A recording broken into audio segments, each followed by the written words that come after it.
Good morning, Engaging Virtual Conference 3.0. Somebody put in the chat what movie that's from. All right, today is Thursday. The theme is the new norm. I'll tell you about our next guest because he's coming right after this announcement. But at 10 o'clock, Elizabeth Steele is going to come and show you how to Zoom like a pro. At 11 o'clock, Dr. Josh Yavelberg is going to show you how to make a breakthrough engaging virtual gamification, showing a behind-the-scenes door of our brand new Engaging Virtual Meetings Academy. And then at high noon, I'm going to show you the new mind-blowing virtual norm. I'm going to show you the best norms, I believe, for virtual meetings that I know of here today. So we got a jam-packed program, and most of all, I'm so excited. We have our next guest here. Our next guest is going to talk about forgiveness. What? Oh, I just love, yesterday we fell in love with Miriam, and now we're going to talk about forgiveness, that there's no plan B to your A game. Let's give a round of applause for our next speaker, Kellen Flukiger. Can't stop loving you. Don't deny me this pain I'm going through. Did you know that Bryan Adams sang a song called Please Forgive Me, Kellen? I love that song, and I have most of his work. So yes, I did know that. Welcome. Yeah, how are you doing this morning, Kellen? I'm just in a very good space. I'm really excited, and I have a gift for everybody at the end. And, you know, this is a little weird. You have an engaging meeting and people are talking about technology, but you talked about vulnerability and authenticity. We learned how to fall in love yesterday. And I want to talk about, we all live life once. And that is your A game, baby. And there is no plan B for your A game. So this is one piece of how to create the life you really want to have. Super excited. Take it away, Kellen. Okay, so I'm going to tell you a story. And I want you to hear this story about you. This isn't, I'm going to use me because I can't use details from each of your lives, but I want you to hear this story about you and identify where things like this have happened to you. And then we're going to move into how that gave me the 3 keys to live a life of purpose, prosperity, and joy. And a big key is, one of them is forgiveness. And that's the one we're going to talk about while I'll mention the other 2. We're going to learn today about how to love yourself. We learned yesterday about falling in love. The most important thing you can bring to your life and to your clients and to yourself in the world is to love yourself, believe in yourself, forgive everyone, everything. Wow, that sounds like a lot. Express the fullness of your gifts and serve with all your heart. If that sounds woo-woo, good, it is. December 8th. 2018, coming up on 4 years ago, I woke up in the morning and I got out of bed and fell on my face. I couldn't understand what was happening, and I tried to get up on my hands and knees and fell on my face. It turns out, I realized very quickly, I was paralyzed from the waist down. I couldn't move and didn't know what to see or do. Joy and I talked for a little bit. My wife, Joy, is on here. She's in Phoenix. But we talked for a little bit and finally realized I'd crawled across the room on my arms like the army crawl, and even made it down one of the stairs doing that weird thing. And I knocked a couple of the dog gates over, but I was paralyzed. So we called 911, and I did something I'd never done before. I rode to the hospital in the back of an ambulance. And I was terrified. I was in staggering pain. I didn't know what was going on. I knew that 6 months earlier, in June of that year, I'd had a horrific infection that had actually killed me. My heart had stopped and I died and recovered, but that isn't the story of this today. But anyway, so in the back of the ambulance, I was in this pain, and all of a sudden I had this vision. And the vision that came to me was of a poker game like you see on TV, sort of that purple black background, and then all these poker tables. And I was sitting one of them, and the vision was kind of through my eyes, kind of like a first person game. And there were these people around and some noise. And then I looked straight across from me, and across from me was the Grim Reaper in full regalia, hood and the whole 9 yards. And I was terrified out of my mind at the same time as this pain and everything else. And all of a sudden, Reaper reached down and did that motion with his hands, moving all the chips in the middle, all in. And I didn't know what to do. And then I thought, well, if your adversary, or in this case, the adversary, raises the stakes, what are my choices? Well, you either fold or you call. Then in the midst of the pain and everything else, I raised up the only thing I could move, which was my arm, and I screamed at the top of my lungs and slammed it down on the stretcher. Then I call. And the vision disappeared. We got to the hospital and they had me obviously in the emergency room and did a bunch of tests and MRIs and x-rays and all that sort of thing. And that took several hours.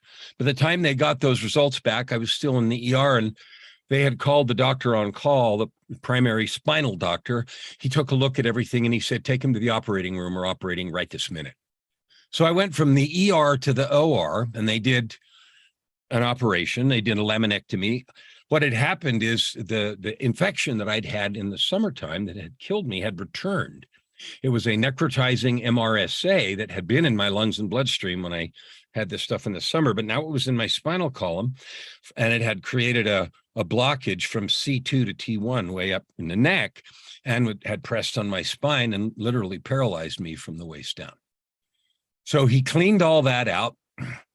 And the only thing I remember after the operation was he told me it was successful and we'd have to see what happened. So then I was in the hospital room for several days. And what I asked myself here is a key. And this is something I want you to remember. I decided, instead of being angry or frustrated or not understanding any of it, I said to myself, what is the gift here? What is the gift? And I give that to you as the first thing to take away. I don't care what happens to you. I don't care if you're dying on your deathbed, someone does evil or whatever it is, just what is the gift? And we'll talk about that more in a minute. So I lay there for several days and I was on some pain meds, but I was absolutely determined to, number one, find the gift, and number two, carry on with my work. So I was coaching my coaching clients from my hospital bed and the neck brace and everything else. And I had a thing scheduled for December the 14th, which was 9 days after I went in, and I was determined to get out of the hospital by then. They told me I couldn't, of course, but then miraculously that manifested. So then I went home and I had to have a PICC line installed. Now, for those of you that don't know what that is, that's a catheter they put in under your right arm and it goes through your veins and drips into your heart.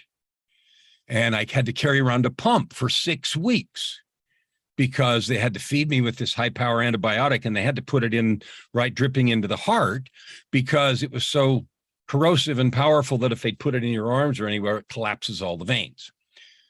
So when I went the first time to get the supply for the week, I went to the outpatient pharmacy and I said, I'm Cal, and I didn't even get my name out. And the lady looked at me and she said, oh, we know you. And I said, what? She said, oh, we know who you are. And I couldn't believe that, but it turns out that the miraculous stuff that had happened in the summer and all of this had been the subject of conversation in the hospital staff. So they knew me. So the final piece of this is after 2 weeks, when I had to have the stitches removed. I was a stegosaurus for a couple of weeks. This was a scar about that long, and there's still a big indentation on the back. But the doctor looked at me and he said, you know, he shook his head and he said, I can count on less than one hand the number of people who have come into the hospital like you did and then walked out under their own power. So what I said is, I'm going to find this gift. And you know what it was? The gift is what we're going to talk about today. It is the most powerful skill set in the world to create purpose, prosperity, and joy in your life. Because regardless of the tools that we have, the cameras and the microphones and all of the things we learn how to do, the most important gift that I have for you and that you have for others is yourself. Your true, authentic, loving, powerful self with all of your gifts on full display. And we live at half-mast a lot of the time, thinking we're not enough. We're not good enough. And that's just not true. And one of the things I learned through this is we do the world and ourselves a disservice when we live in fear, when we withhold who we are being, when we withhold the love, kindness, and understanding that we can bring. So you don't know anything about me, and you may or may not believe all the things I'm going to say. So I'm going to tell you a little tiny bit about myself, and you can decide what to believe. I'm an author. I've written 18 books, and one of them is a book on forgiveness. I'm a performer.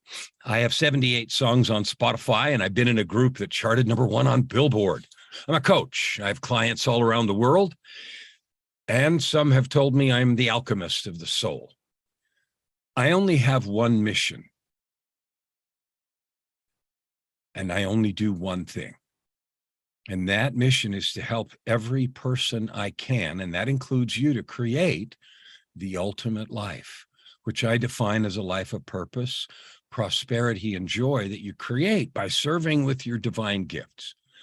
My goal this year, and I define a year as my wife's birthday to her birthday. And so her birthday was the 14th, just a few days ago.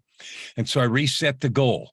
My goal from October 14th this year to October 14th next year is to help 50 million people discover, develop, and serve with their divine gifts.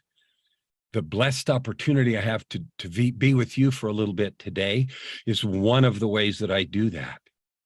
I want to honor at this moment John and his heart and purpose for doing this. I heard the speech he gave on the first day honoring different people, and I love who he's being, and I love how he shows up and who he is in the world. Now, the 3 keys that I learned from this experience, I'll give you in just a minute, but I want to also first give you what I call the truth. Because no matter where we are, no matter what's going on in our lives, we have this idea that, yeah, that good life of purpose, prosperity, and joy, I'm sure that's available for somebody somewhere, but not for me.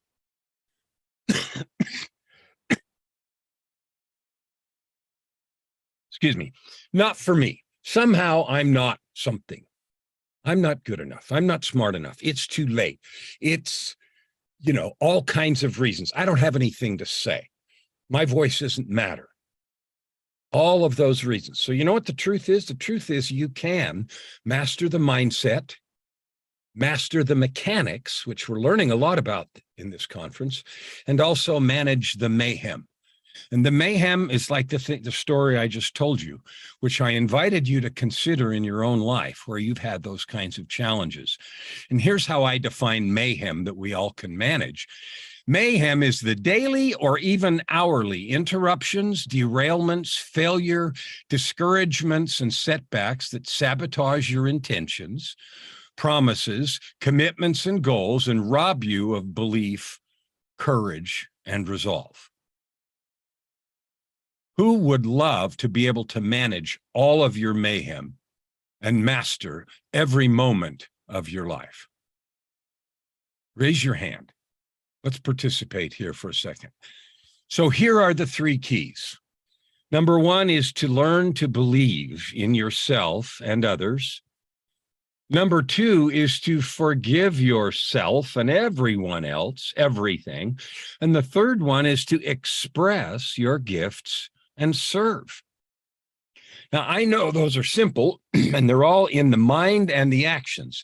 So I own a recording studio and I'm a gear snob and everything else, but I'm not going to talk about gear or any of that stuff today. What I am talking about is the power that's inside of you as a divine being, because you are blessed with gifts and talents, and I, for one, want to see them. I want to see them in all their glory. I want to have the opportunity to be served by everything that you have and are. Now, the belief part, lots of people talk about.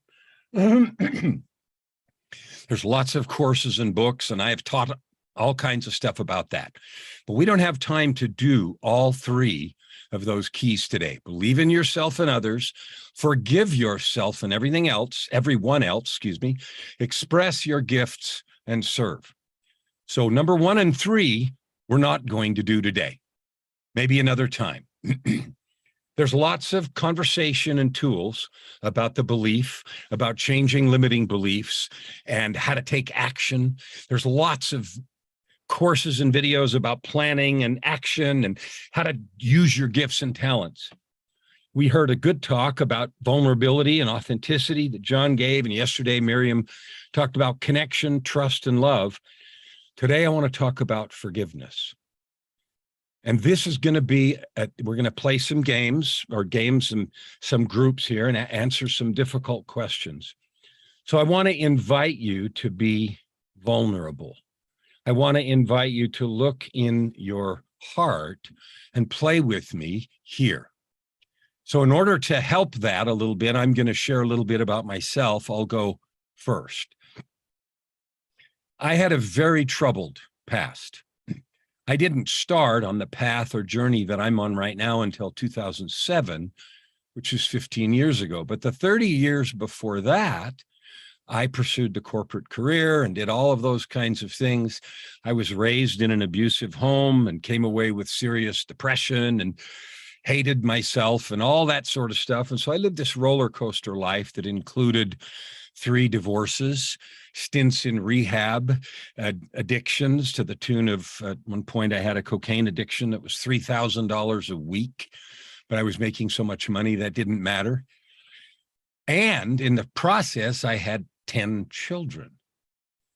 I didn't perform very well as a dad. I was a horrible partner because I lived in isolation, totally struggling internally because I also believed I was unworthy and I was no good, and all of the stories that are very familiar to everyone who struggled a little or a lot. Somehow, even when I left that career in 2007 and began on a new path because of a divine intervention, I thought everything would be fine if I just got busy and did my stuff. Well, I was wrong. And this is how the learning and power of forgiveness came into my life, because the stories that I had about myself persisted and they sabotaged my efforts over and over again.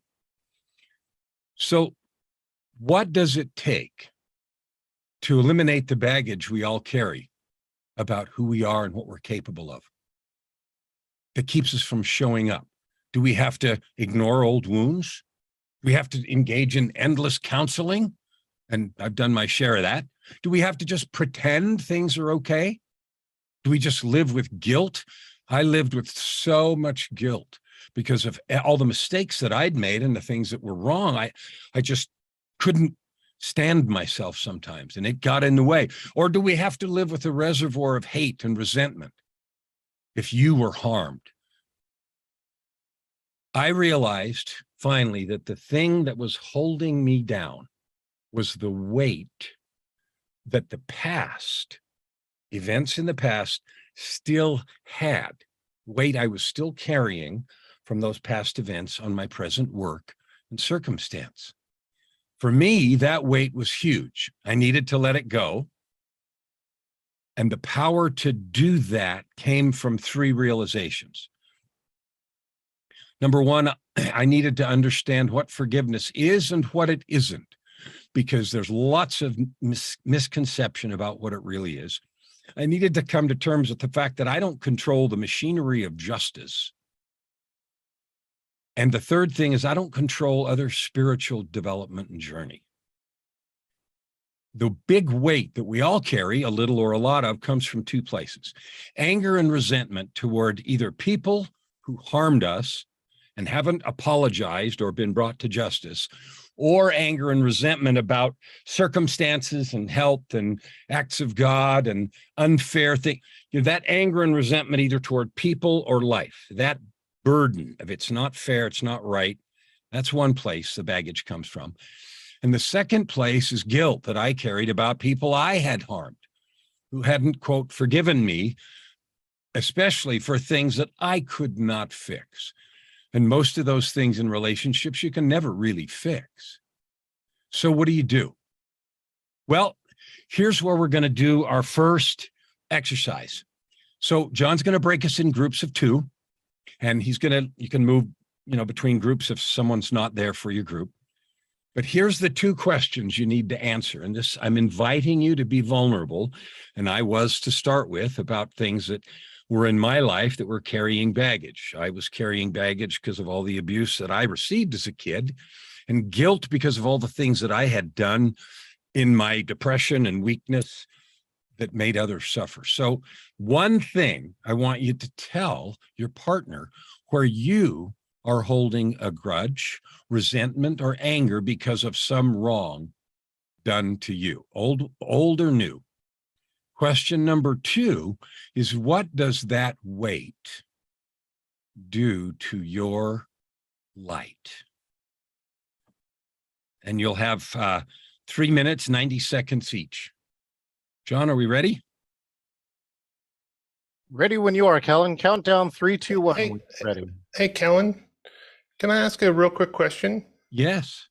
This is a vulnerable exercise, and I want to support the person I'm paired with. What's the best way to receive or respond or help that person? This on the is an listening side? opportunity. Yeah. Thank you for asking it. That's beautiful. It is a vulnerable exercise. Each of us are going to share something where we're holding a grudge or resentment because of something that happened. You can share as much of that, what happened, as you choose in the 90 seconds you have. As a listener, understand that every person in the world has pain that we don't know about. And so be there with all the love you can bring as the receiver of the vulnerable conversation with someone, because we're going to talk about how to let this go. And then the second question is, what does carrying that weight do to you and your light? Thank you for asking. Now are you ready, Kellen? I am. All right. Here we go. You'll be in a breakout room for 3 minutes. Questions are in the chat. We'll see you back here.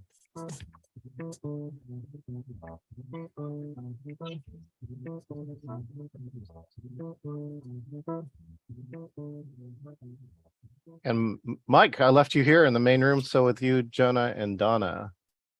So Right let's, on. Mike or Jonah, would you like to start?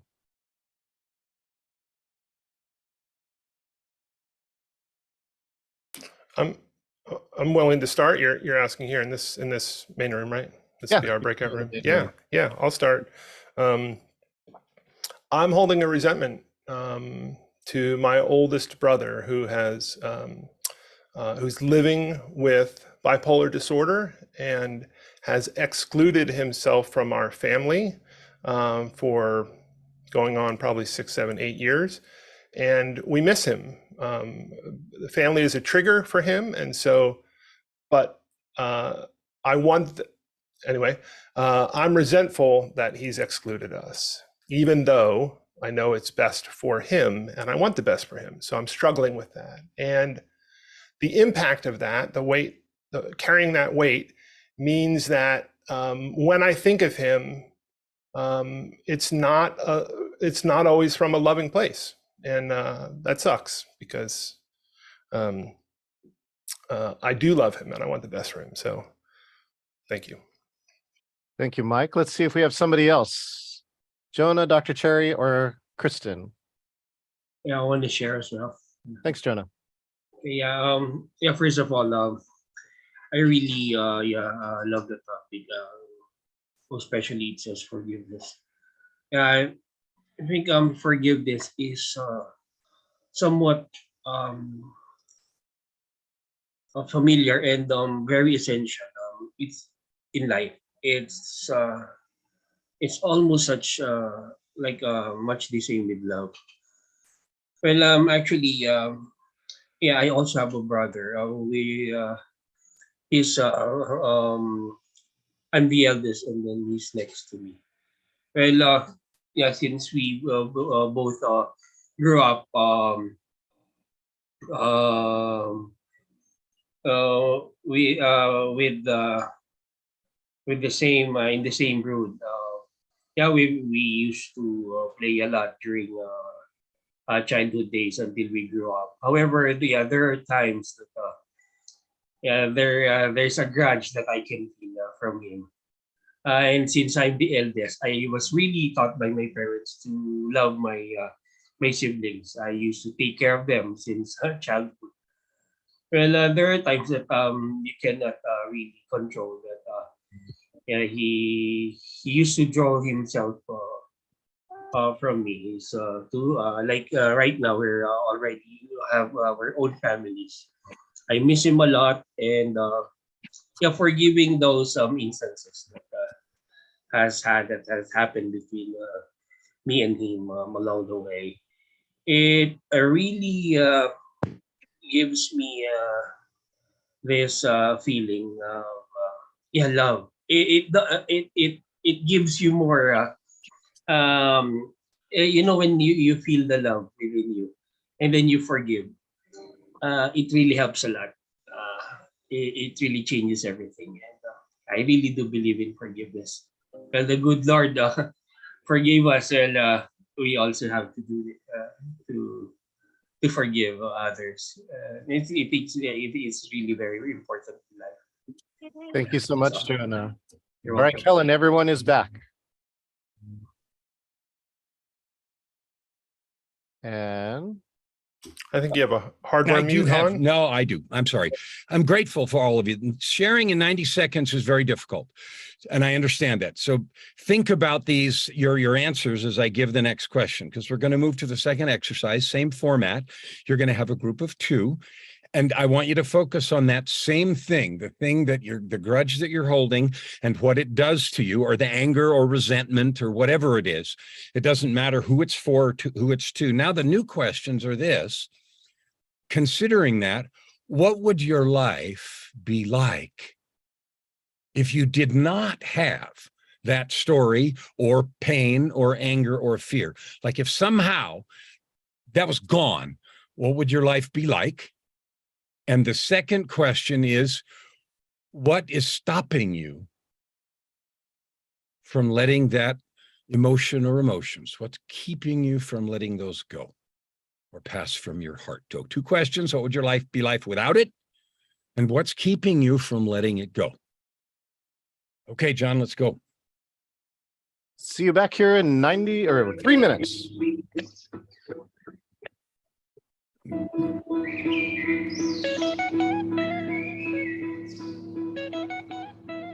And let's see. Well, welcome, Roger. Hey, John. How you doing? Good. Hey, Do you want everyone. to take a shot at these questions Sure. in the chat? Did you see the questions in the first? I didn't, Kellen. Okay, that's okay. The first questions, we're talking about forgiveness and holding some kind of anger or resentment. The first one was to identify some anger or resentment that you're holding. And the second one was, what is holding that grudge or anger doing to you? And then the ones today, this group is, what would you be like without it? And what's keeping you from letting it go?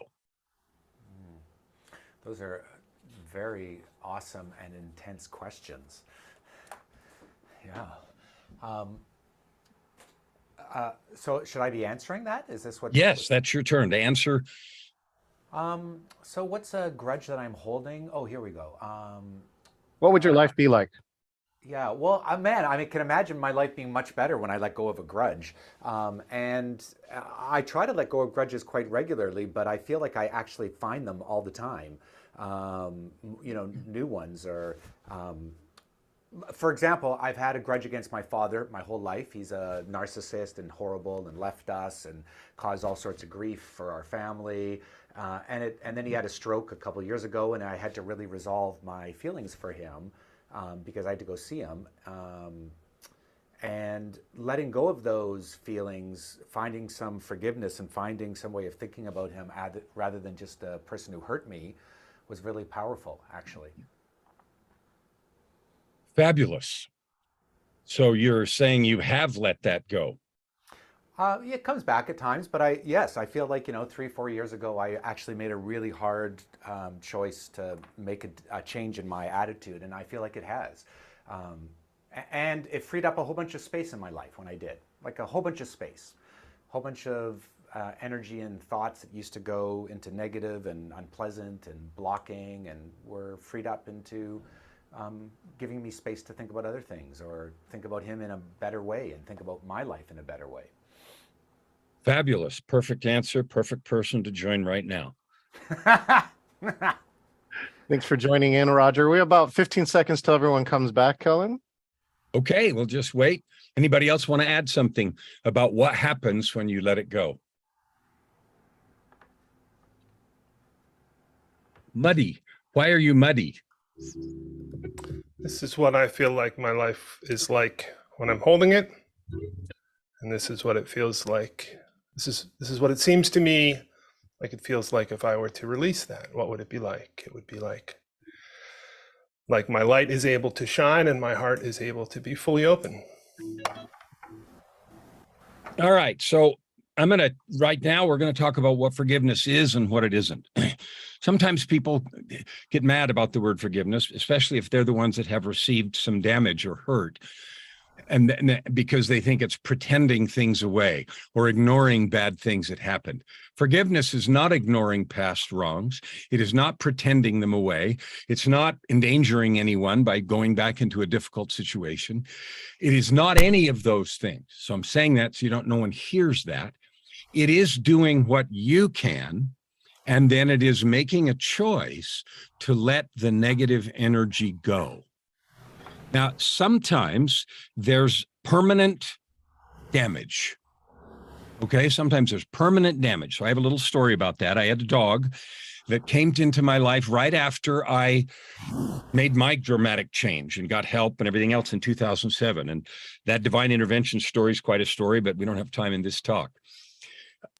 I got this beautiful dog, and I'd never had a dog before. I wasn't raised with a dog, didn't have animals, but I got it in November of 2007. And December, New Year's Eve that same year, so the dog's about 5 months old, we were playing around on New Year's Eve, and I didn't have a dog, and it was a puppy, and I was a little bit rougher than I should have been.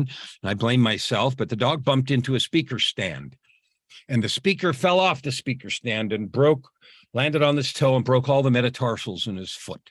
He was howling and screaming. And so on New Year's Eve, 2008, my wife and I, Joy and I, were running around trying to find an emergency vet in the middle of the night. It was literally midnight. So we found one, they operated, did everything they could. But when they brought him out, they said, we've done all we can, but given the nature of what happened, he may have a limp. He may manifest a limp later, and there isn't anything we can do. So sure enough, after a few years, when he either ran around too much or got too cold, he would limp. Now, so that was a permanent thing, and I felt horrible. My fault, I did this awful thing, but the dog was having none of it. The dog managed the limp. And so I use the word limp. I may have a limp from the abuse that I suffered. You may have a limp, a fear, a permanent injury or something. The choice that the dog made was to have a joyful, powerful, beautiful life and manage the limp. And so even when we have some permanent thing that we carry, it doesn't mean it has to be an energetic, permanent heartache. We can live in love without it, and the dog has been my perfect example. The next thing I want to talk about before we do our next two exercises is the machinery of justice. If someone has hurt you, damaged you, even in horrible and terrible ways, we don't control the machinery of justice. People say, they should have dragged through the streets, and they, give this emotional diatribe about what should happen to some awful person that did whatever they did. We individually don't control that, and it's a good thing we don't. Okay, justice is on its own timetable. I don't want to be the administrator of justice. I don't know enough. I don't have the wisdom, and it's not my responsibility. So one of the things I had to learn to do is to let that go. Maybe they will or won't receive whatever legal things they need. And maybe I don't need to worry about that. In the divine sense, all those things are going to be made right. And I don't have to carry the rocks until that happens. I can, or I can try, but all that does is keep my light damped. So the machinery of justice is not mine. The second side of that coin is when you're carrying guilt and shame like I was. Forgiveness is a gift you give yourself. You no longer look for justice or revenge. You allow things to take their course. And when you let it go, you're free to be yourself and serve with love and create prosperity. Okay, that really is a burden you can get rid of. And it's yours to get rid of. It doesn't matter if anyone ever apologizes, gets caught, gets punished. That doesn't matter. You can choose today to let that go. All right, so exercise 3 is back into the groups of 2. Now we're going to look at the other side of the coin. I want you to think of something you have done to hurt someone that's still eating at your heart. And so for me, I told the story of being an addict and multiple divorces and an absentee dad and all kinds of bad examples. That ate my lunch forever. I ended up attempting suicide a couple times before I was finally able to get that squared away. So first thing, what's something you've done to hurt someone that's still eating your heart? And 2, what is that guilt doing to your light? Same thing, 90 seconds each. Tell your stories quickly, but tell them deeply. Something you've done to hurt someone that's eating your heart. And what does that guilt do to your life? Light. All right, here we go, Kellen.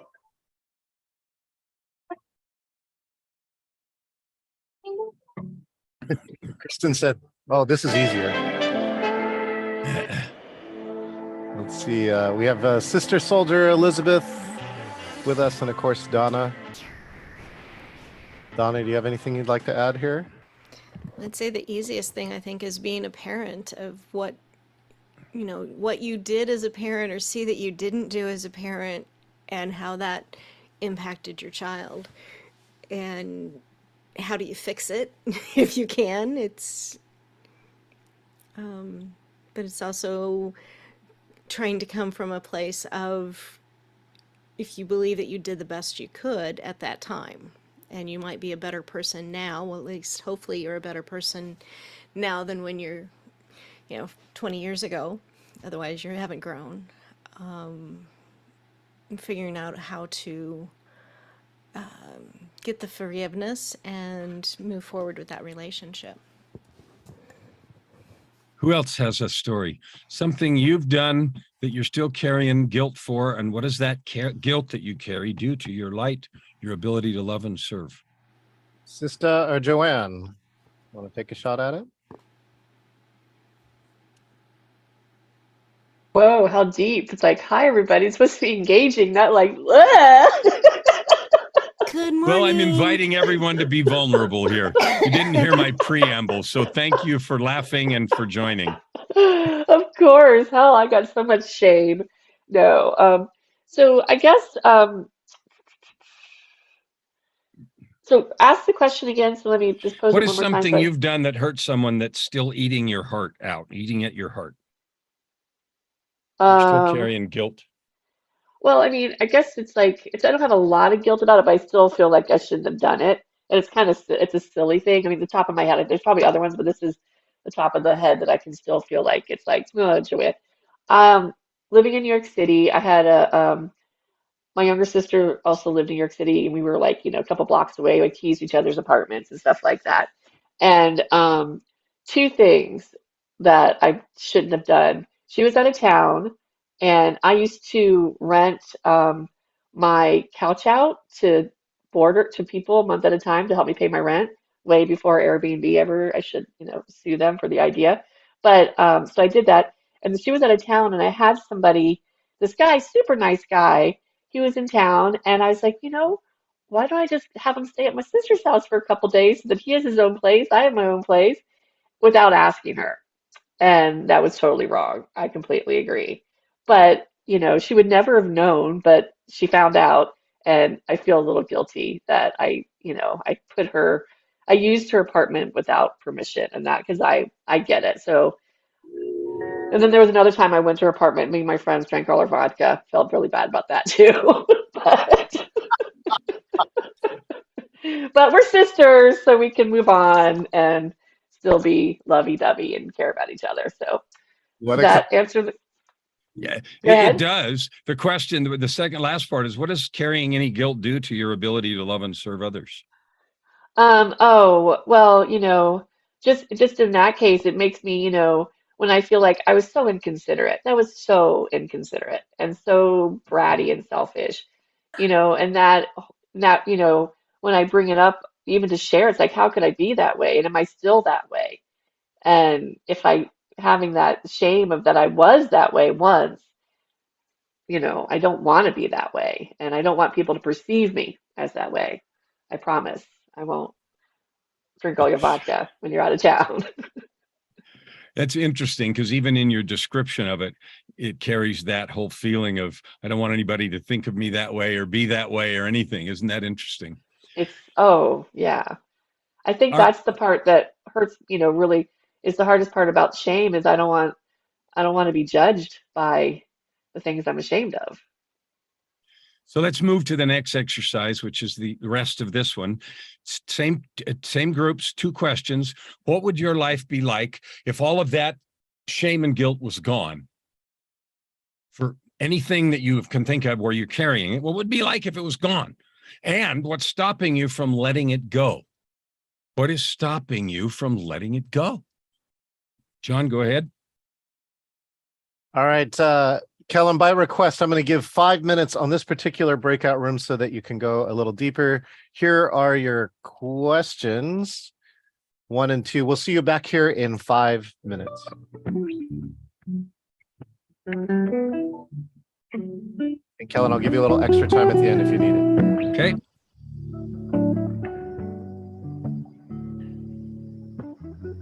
All right. Thank you, Joanne. Let's see. Sister or Daita or Elizabeth, what would your life be like? And what could you do if it was pain-free? Pain, guilt, self-doubt was gone. I'll go. So I would say that what would it be like if it would be freeing? I think I'm halfway or 3/4 of the way there, but it would be more freeing in just ability to express and not feel so guilty. Thank you. And the second question is, what stops you from letting all those things go? I would say the other person not being as forgiving. Thank you. That's the thing right there. I can control me, but I can't control them. So, anybody else? What would your life be like with no pain, guilt, or self-doubt? And what keeps you from going there?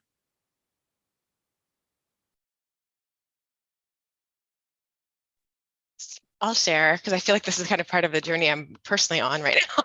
So making big changes, ending a marriage, moving, you know, kind of figuring out kind of who you are. And I think, you know, without any of that, I think it would be, I think I'm feeling a taste of it now, just kind of getting back to myself and not feeling as inhibited, and the ability to be honest with myself and other people and not accommodate and apologize and shrink, but actually just kind of soar and expand and relax into spaces. And so I think that's my challenge. And what stopped me from doing it previously was the fear about what other people reacting, you know, and how that would, you know, that impact on them. And then I got to a point in my own life where I realized, I'm not sure it was helping them, and it certainly was hurting me. So I don't know if that's what perfect. Whatever you say is perfect. Who else? Thank you. 2.5 minutes still left, Kellen. Well, then I'll share something. What's like when, and guilt was the biggest one for me, even though I had the abusive childhood and all the years of depression. And I have 10 kids, and some of my kids live in the idea that they have someone to blame for all their misdeeds and misproblems, and they regularly blame. Last week I got a big diatribe from one of them that everything in their life, and she's 41, and everything in her life and her inability to be close to anybody and all this stuff's all my fault and everything else.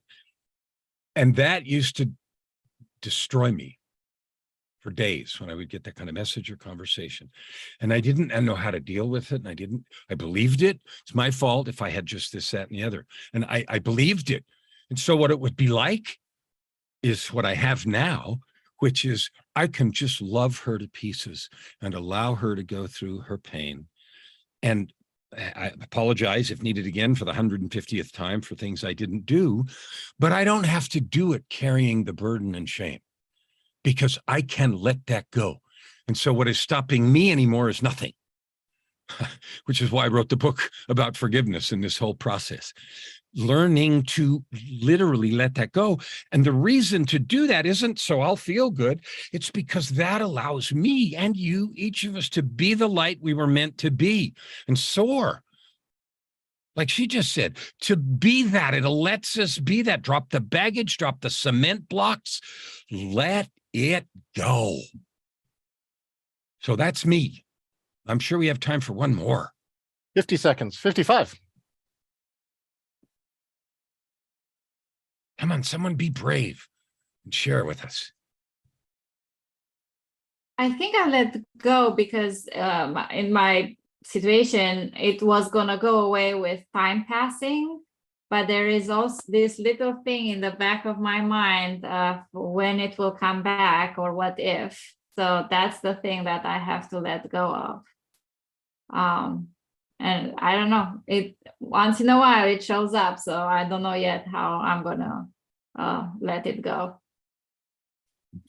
Beautiful. John, do you have anything to add? Jeez, what is stopping me from letting emotions pass from your heart? Well, one of the things that's probably stopping me is the 40 people who are coming back right now. Okay. He gets to escape, saved by the bell. Welcome back, everybody. There we go, Kellen. All right, thank you. So forgiveness is a gift you give yourself. Every one of you, for some things, small or large, is carrying guilt, shame, sadness. I wish I hadn't done that. Oh, that was stupid. For little things like we heard a vodka story, to things that are serious and, terrifying to even share. And I certainly have had a pile of those just because of the addictions and everything I had. I wrote a book called Tightrope of Depression, My Journey from Darkness, Despair, and Death to Light, Love, and Life. One of the 18 that I've written, and that was where I was able to talk about that. But here's the thing. Forgiveness is a gift you give yourself. Someone said in one of the groups, what's holding me back from letting the emotion go, in answer to the second question, is they haven't forgiven me yet, or I'm afraid they haven't. With all the love I have, you don't have to wait. Each person is on their own spiritual journey. And the time that they decide to forgive you or anyone else is all up to them. You may never get it. And if we give that power to someone else, and someone says they're never going to forgive you, so that means I'm going to carry that weight all my life, damp my light, not do and be who I could be. Why? Because they're on a spiritual path that says, no, I'm not there yet. So I am prohibited, and so is each person that does that. So I would invite you to do the things. Do the things you can do to fix stuff, okay? But recognize most things, especially things of the heart and relationships, they cannot be fixed, meaning made like they didn't happen. So I'm not pretending they can be. Do what you can, recognizing that they are on their own spiritual journey. Leave your heart and the door open to love and possibility, and then free yourself so you can add good to the world and be all that you can be, because that is the best thing you can do for everyone, including that person who isn't there yet to forgive you. which they may never do. That way you can serve and love with love and create prosperity. The spiritual journey of someone else, it's on their own timetable. They may or may not ever forgive you. And here is a fun secret. It's a line from Shakespeare in the play As You Like It. There's an older brother who hated his younger brother, and he kept trying to kill his younger brother because the younger brother, was more favored or whatever. So the older brother kept trying to kill him. And the younger brother was nice to his older brother, even though he was trying to do that. And one day the older brother got in trouble, and the younger brother went and saved him, even though he would, try to kill him. And that profoundly changed the older brother. And then there were these two women that were talking to the older brother and said, weren't you the guy that used to try to kill your younger brother? Like, what happened? And he said one line, and it was this: "'Twas I, 'tis not I." Allow the fact that you have changed to be enough.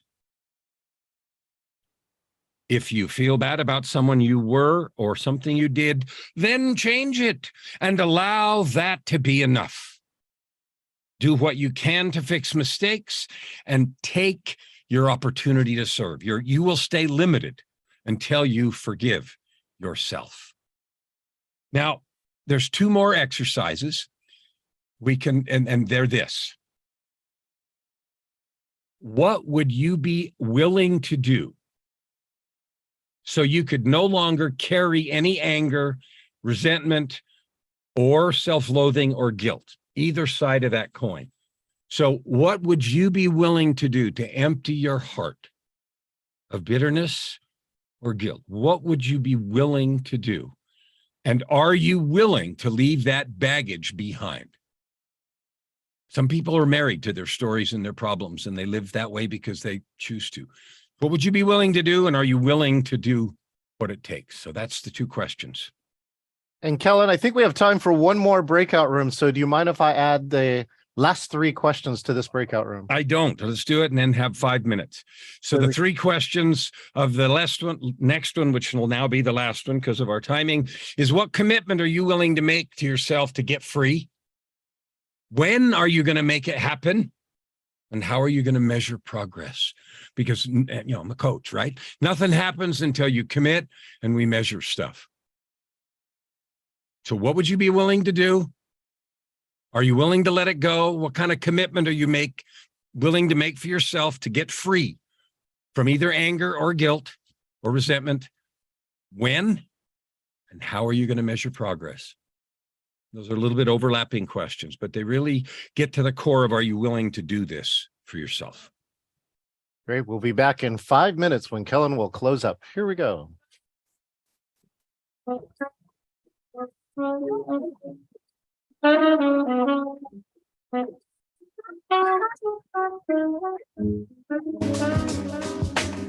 right, welcome back, Joanne.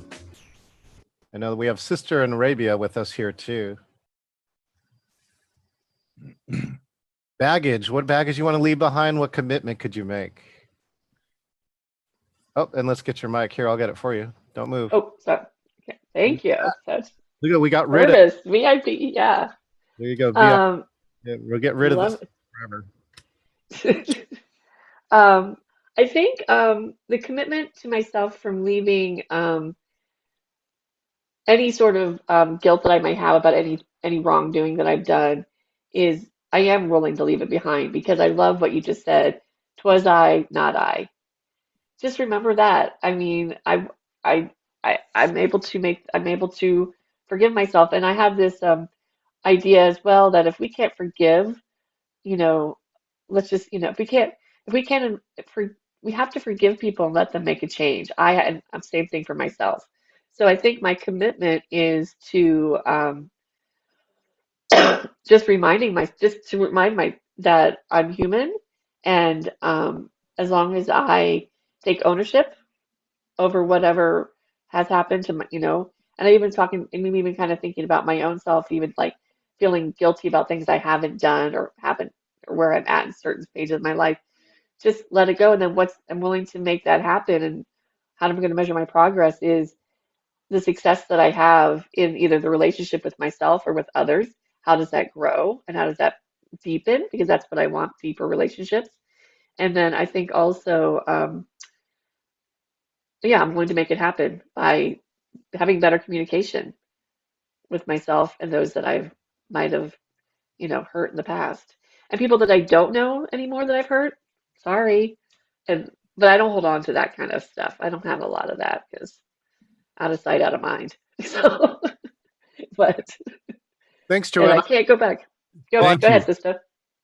Yeah, Joanne, I find that sometimes that communication, when you don't want to have that communication, the first person to reach out quite often can solve or remend that communication. Sister, did you have anything else you'd like to add? Yeah, so I would, the commitment I would make to myself, or I will make to myself, is just to continue to forgive and realize that they are where they are and that I have nothing to do with it. I have to just love them as much as possible whenever, just be love whenever we're near each other or have that encounter. Yeah. Thank you. I love that. Be love. That's a quotable. Thank you. You're welcome. All right, John, you can't escape. You have anything to add? Okay. You know what I've always found out too in relationships, even if you don't know what you did or you think you did nothing, you still get to own 50% of whatever happened, right? Because it's their interpretation. I think that's the one thing I've always learned, at least in my years of living, is that it sometimes doesn't matter what my intention was. It was how the impact was. And you can apologize for that. Sometimes that's easier because you can say, I apologize for the impact that I had on you. Because sometimes I don't know. I don't even know what that is. But you can at least acknowledge it. And I think that's one of the ways to do that. Kellen, I think you'll love this belief, right? I have probably spent the last good part of my lifetime removing buttons so that people can't push them. I love you for that. There's a Hawaiian system of forgiveness called Ho'oponopono. Oh, and yeah. A big long word with a lot of O's in it, right? And I wrote about it in the book of forgiveness, but it's four simple things. I'm sorry. Please forgive me. I love you. I'm grateful. And there's a 10-hour video on YouTube. Look it up. Ho'oponopono. And it doesn't matter who did what to whom. If you were the one you thought was wronged, the answer is still, I'm sorry. I'm sorry to be a party to anything that was negative or hurtful. I'm sorry to have existed in that space. Please forgive me. I love you. I'm grateful. The guy that created that used it in a maximum security violent prison and got everyone out of maximum security, and they closed that maximum security prison. It had such a profound effect on those inmates. Wow, Kellen. All right. Everyone is on the way back. Okay, thank you. So I hope that you had an opportunity to dig into your heart. Those are difficult, probing, revealing questions. And I want you to take them home and think about it, because here's what's happened. When I was able to do that, and I had as much to work through as anybody I've ever known, I was able to release the painful negative energy. And now, this is a true statement. I carry no anger, bitterness, or judgment toward anyone for anything, including myself. And the answer, the result of that is I live in unconditional joy. I have a purpose, and I get to create all the prosperity and joy I want to. My invitation to you is to learn to fully forgive everyone, everything, especially yourself. Drop the weight you carry.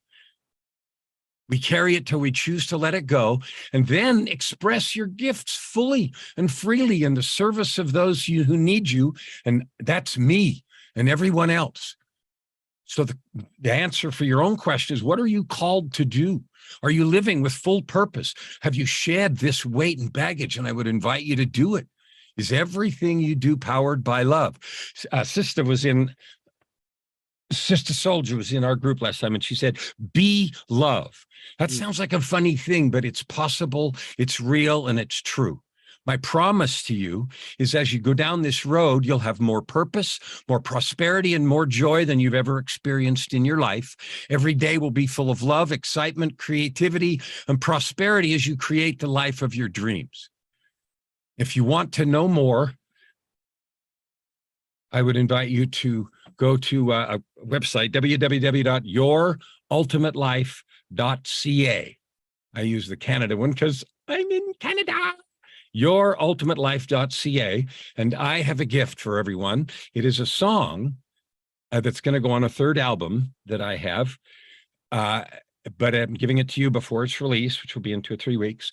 It is titled Forgiveness. John, how should I do that? I already did it for you. I put it in the. You don't have the song. Oh, I don't have the song. You're right. You can, if you can play it on your computer. Now watch this. You can see this skill. First off, everyone, let's give a round of applause for Kellen Fluckinger. What amazing way to start the morning. Okay, ready, Kellen? Now you get to be a little vulnerable with me. Ready? Share screen. Okay, share screen. Oh, before you click another button, click advance. By the way, for you people, I'll be sharing this later. How do you play music? Click advance. Tell me that you see five things. Great. See the one with the computer speaker. Click computer audio. Yes. Go ahead and click that. I did. Click share. Done. And now play your song. Okay, here we go. I put the link, the Dropbox link to the song in the chat also. Here's the song. And coming up next, Elizabeth Steele.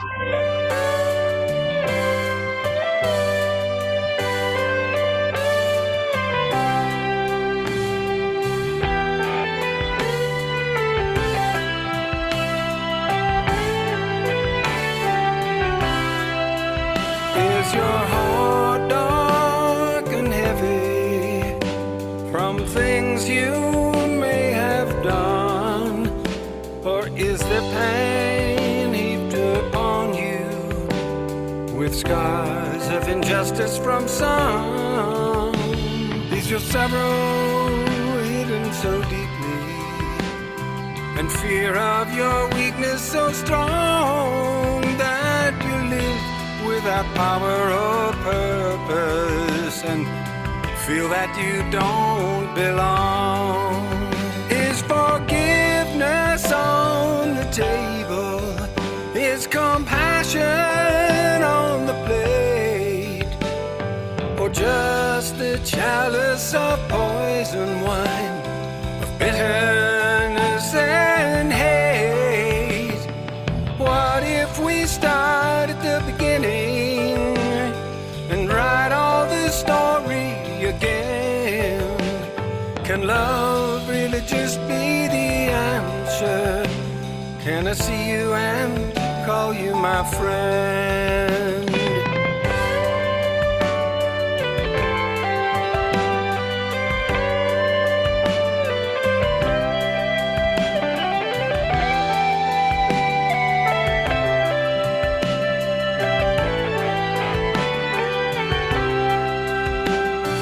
Love wash away all the sorrow and fear.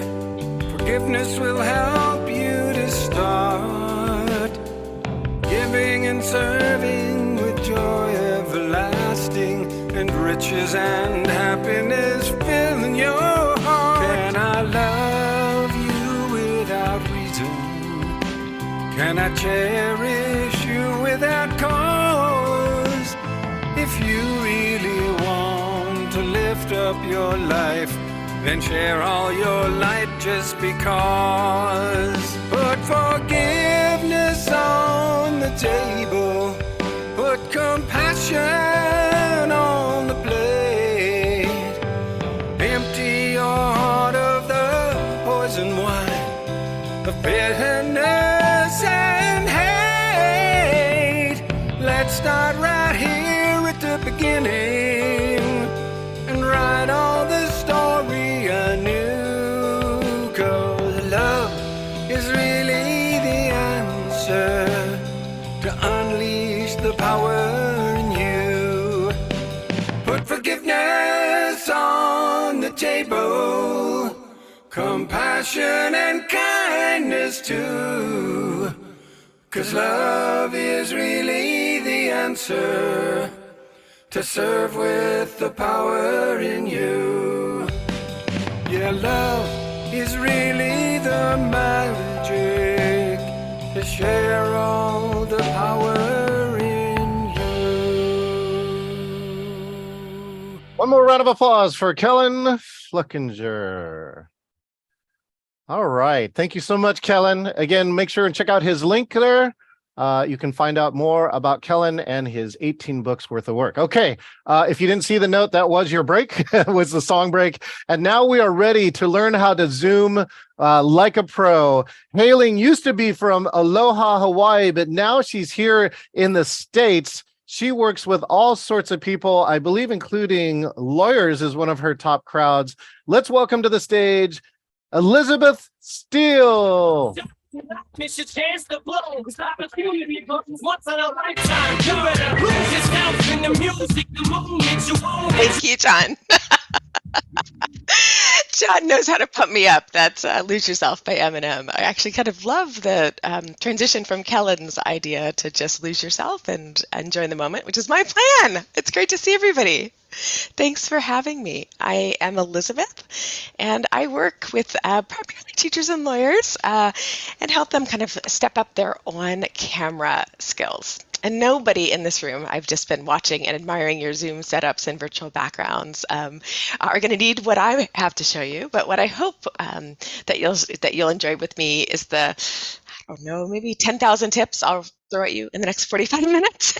Maybe 1 or 2 or 3 or 4 will resonate with you. So I'm glad to be here. And before we get started, I thought I'd ask you to just join me for a minute in a palm push, which is just taking your hands, if you have hands and they're comfortable for you to move around, put them in front of you. Thank you so much, Daniel and Julia and Dr. Cherry and Diana and Daita and Aaron, Randy.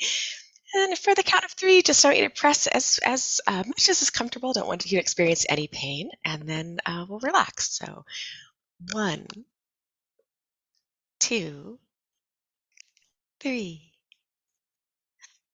Thanks. Thank you, Kimberly, Mike, Marlene, Julia, Josh, Joy, Delisa, Renee. It's I think one of the things that I have found in my own kind of Zoom life is that I miss the very simple ways in which we connect with each other, like waving, right?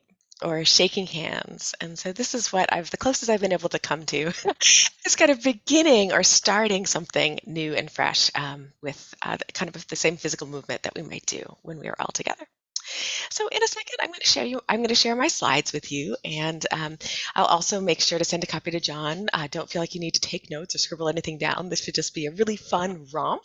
There'll be several activities, and I hope you'll feel comfortable doing them with me. And if not, I'm going to feel really super comfortable doing them all alone in my Zoom room.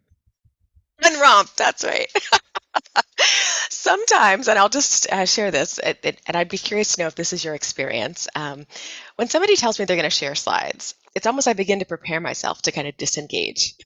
But I guarantee that my slides operate at many levels, and I've made them especially for you. And so I share them now, and I hope they have my intended outcome. All right.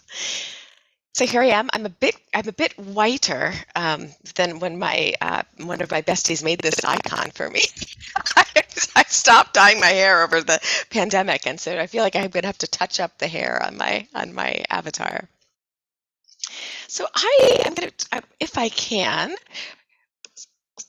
bring you through some pretty awesome slides. And there may be times for those of you who are joining on a computer on Zoom that you want to focus on me and my face and my expressions, and other times that you might actually want to just dig in and really see the slides that I'm sharing with you. And if that's the case, I want to suggest that you watch this presentation in side-by-side speaker view. So if you go up to view options for most of you, that'll be in the top banner bar, and choose view options, side-by-side speaker view. And when you do that, and a little separator will emerge, and you can actually drag that to change the size of my my face and my slides. And I see many of you doing that right now. And yeah, one thing is to never assume that everyone is familiar with some of these tips and tricks. All right. So I have a lot of difficulty. Nobody at this conference does this, but really focusing when I'm talking to someone in a video conference or video call. So imagine a teacher trying to kind of wrangle all of her students full of energy, or a lawyer trying to make her point and persuade and introduce new information, right? With folks who are kind of doing a bit of this, right? We all have fractured or distracted attention. And this is a New Yorker cartoon. And I'm going to ask Leslie, who just sat down, right on the spot. Yeah, if you wouldn't mind, Leslie, to unmute. And would you read the caption for us and maybe describe the image that I'm projecting? And I hope Leslie has the ability to unmute. And Elizabeth, this is John. Your audio is getting a little choppy, so I don't know if you have something you can work on it. Might be your internet. Back to you and Leslie. Thank you. Leslie? I'm sorry, I stepped away for a moment. I didn't hear the question. The question was, would you mind doing me a favor and reading the caption and describing the image on your slide? Okay, so you're not listening to me. Boy, that describes what... So the image I'm just seeing, I see someone is singing, but they don't have any ears.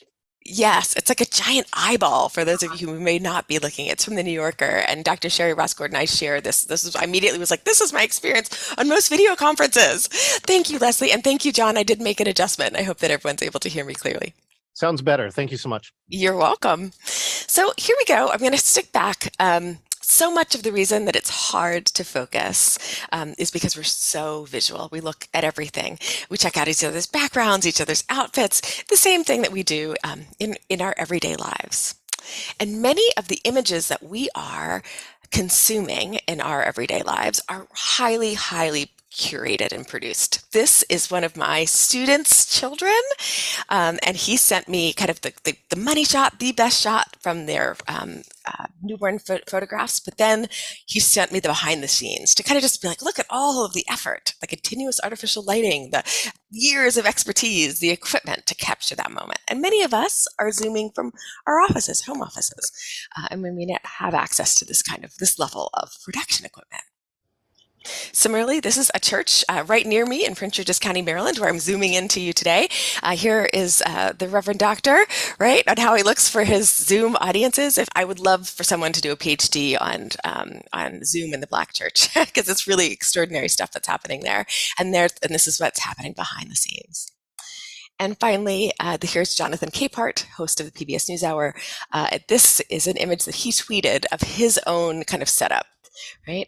Which I love. I love how he's raising his laptop up on some books. He's using lamps from Target. He's using a painter's cloth to block out the natural light so that he can get kind of that best production value to be on screen.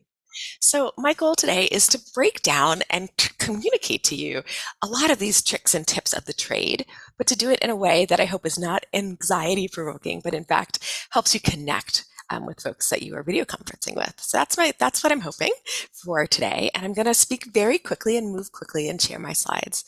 And I'm going to think about it like we're kind of going through, or like doing like a tour of a production studio. We'll start with sound, cameras, camera angles, eye contact, lights, set design, and wardrobe, which is my favorite, right? About videos, what we wear and how that communicates on camera. All right, here we go. And we're going to go quickly. So, and for those of you who, these tips and tricks are really for our kind of, our everyday video conferencer, not those of you who I already recognize from the professional world of sound editing and design. So it's more than half the movie. This is a term I did not take very seriously before the pandemic, but sound is incredibly important. And so I thought I'd just run through a quick exercise that really helped me, helped it resonate with me how much I needed to pay attention to sound. So I'm going to switch some microphones, and right now I'm using this little headset. This one is actually about $27. And this is the built-in one in my Logitech Brio webcam. Yeah, Josh, I see you shaking your voice. You're shaking your head like this is not good. This is not good. This is not good. I will relieve you by going back to my headset. Right. Headsets work by moving that microphone much closer to the sound of my voice. Right. We feel much more connected. I do look like I may be operating an aircraft, right? Or if I'm a telephone operator. But at the end of the day, what I encourage my educators and attorneys to do is to prioritize sound. And if they feel a bit uncomfortable with the accoutrement, to just address it. I'm using a headset because I really want to kind of close the gap between you and me. Right, and have a conversation. I want to hear every word that you're saying, and that I think is just a lovely and very impactful difference you could make. All right, next up, I wanted to show you, this is, and this was what was degrading my audio quality. So we've actually kind of done we've done this in reverse. There are some times where we are not in control of our sound studios. Not all of us have soundproof studios, right? So I see Buddy is like, yep. There's the loud talking neighbor or coworker, the garbage truck, the toddler child, right? There's some times where I rely on Krisp. This is the noise cancellation software. And right now it's like freemium. You get so many free minutes, but I want to demo it for you because it's a little bit like bringing you into my life. So, and I'm going to ask, I'm going to be looking at Donna, who helped me to make sure that this is that she is appreciating the sound difference and that this demo is going to work. And then I don't have to do any more demos for the rest of the time, and I can relax and just enjoy the ride. So I brought some jingle bells here. This is a stand-in for the garbage truck. Thank you so much, right? All of the chaos of my life. And look what happened when I switched to my Krisp microphone. Whoa. It's magic. It's literally saved many relationships that could have gone terribly bad. So if I leave it on, like I did at the beginning, it will degrade my audio quality. It gets kind of spotty and makes my computer do a lot of work. So I only use Krisp, which is free, K-R-I-S-P, in a pinch, in a pickle. And I found that many of us, who has not had that happen to them, where they're about to make their key point, and then all of a sudden it's like, and you're like, did you have to grind the coffee beans right now? So I leave you with that, Krisp. It's great to have in a pinch. And I should also say that if there are messages, I am not reading the chat because I'm so excited to looking at your faces. And so please feel free to audibly interrupt me, John, if there's something that you want me to pay attention to or respond to in real time. Actually, I don't know. I'll put it in now. Do you mind if I join a story for you? Yeah. Oh my gosh, I'd love that. Okay, short story. I was the virtual MC, which I'm going to advocate for later, and gentleman I was interviewing, right? So I was the host, and I was asking a VP questions, and I asked him, okay, hey, VP Brian, do you have any final comments? And he goes, well, John, and I'm like, what's going on, right? And he goes, well, our headquarters is near a military, under the flight path of a military, so that's a military jet. And so the improv part of this as an MC, I didn't practice this, goes, everybody go to the chat and chat jets. Everyone do it right now. Just chat jets. Seriously, chat jets. Jets blew up. And then the last thing that came to me in 60 seconds says, oh, I see how it is, VP Brian, right? You got to end your keynote with a military flyover. So thank you so much for that. All right. I love it. This is why I love doing things with John Chen. Like he just makes us smile, does he not? Like I'm never going to tell John Chen I don't have time for John Chen's story. I call for John Chen stories. So thank you. I think one thing that we often discount is really the quality of our speaking voice and how important it is to warm up our voices. And this is not going to be new for those of you who are professional voiceover artists and singers, performers. But I will tell you that I went down the YouTube rabbit hole, and maybe, I don't know if Kathleen or Randy have ever done this, where you're like, oh my gosh, I must understand why it is that I need to warm up my voice and then how to do it and then find the best person to teach it. So let me just tell you. I spent an embarrassing amount of time watching public speaking warm-ups on YouTube. Hold your horses and just go find this woman. She's a professor at the University of Maryland. Her 7-minute public speaking warm-up is like chef's kiss. Okay, so just start with her. I want to do 2 of the activities actually with you right now, and I'll hope you'll join me. Feel free to unmute if you want to. But of the exercises that she shares, here are 2, which I think are game changers. The first one, I'm going to ask you to bring your hands together if you have them and rub them together and make a little campfire where you are. Get this nice and warm. Thank you so much, Vicki and Erin and Renee, right? And then, Kendall, when you're ready, what I want you to do is warm up those cheeks. Julia, Isabel, Andrew. And then we'll throw in some fake yawns.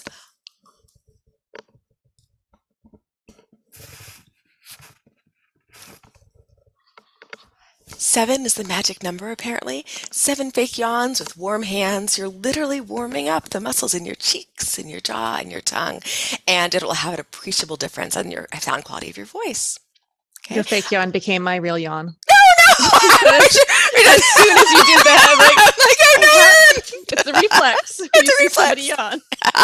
It is. Well, so here's the second, which I like both of these because I think of these as bathroom stall, like public speaking warm-ups. The second is to do what my daughter loves for me to say, a bilabial trill.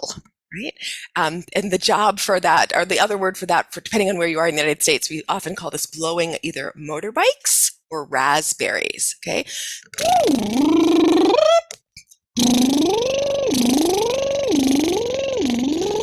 Super effective, right? So before jumping on that Zoom call, we could use Krisp for noise, for canceling unwanted noise, background noise. Warm up your voice, especially if it's your first time speaking to another human being in the morning, right?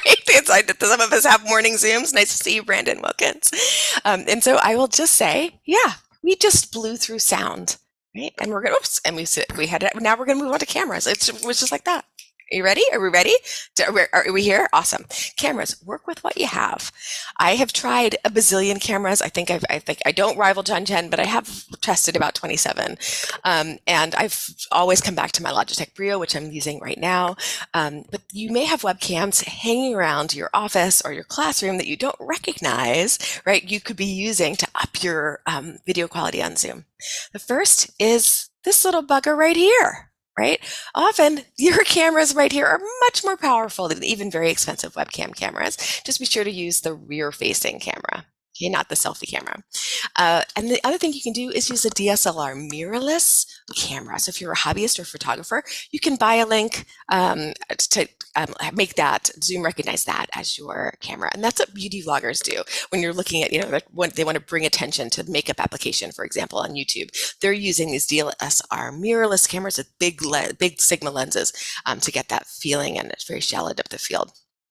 So here I am, beginning of the pandemic, right? Just with a couple of the cameras that I had at the time.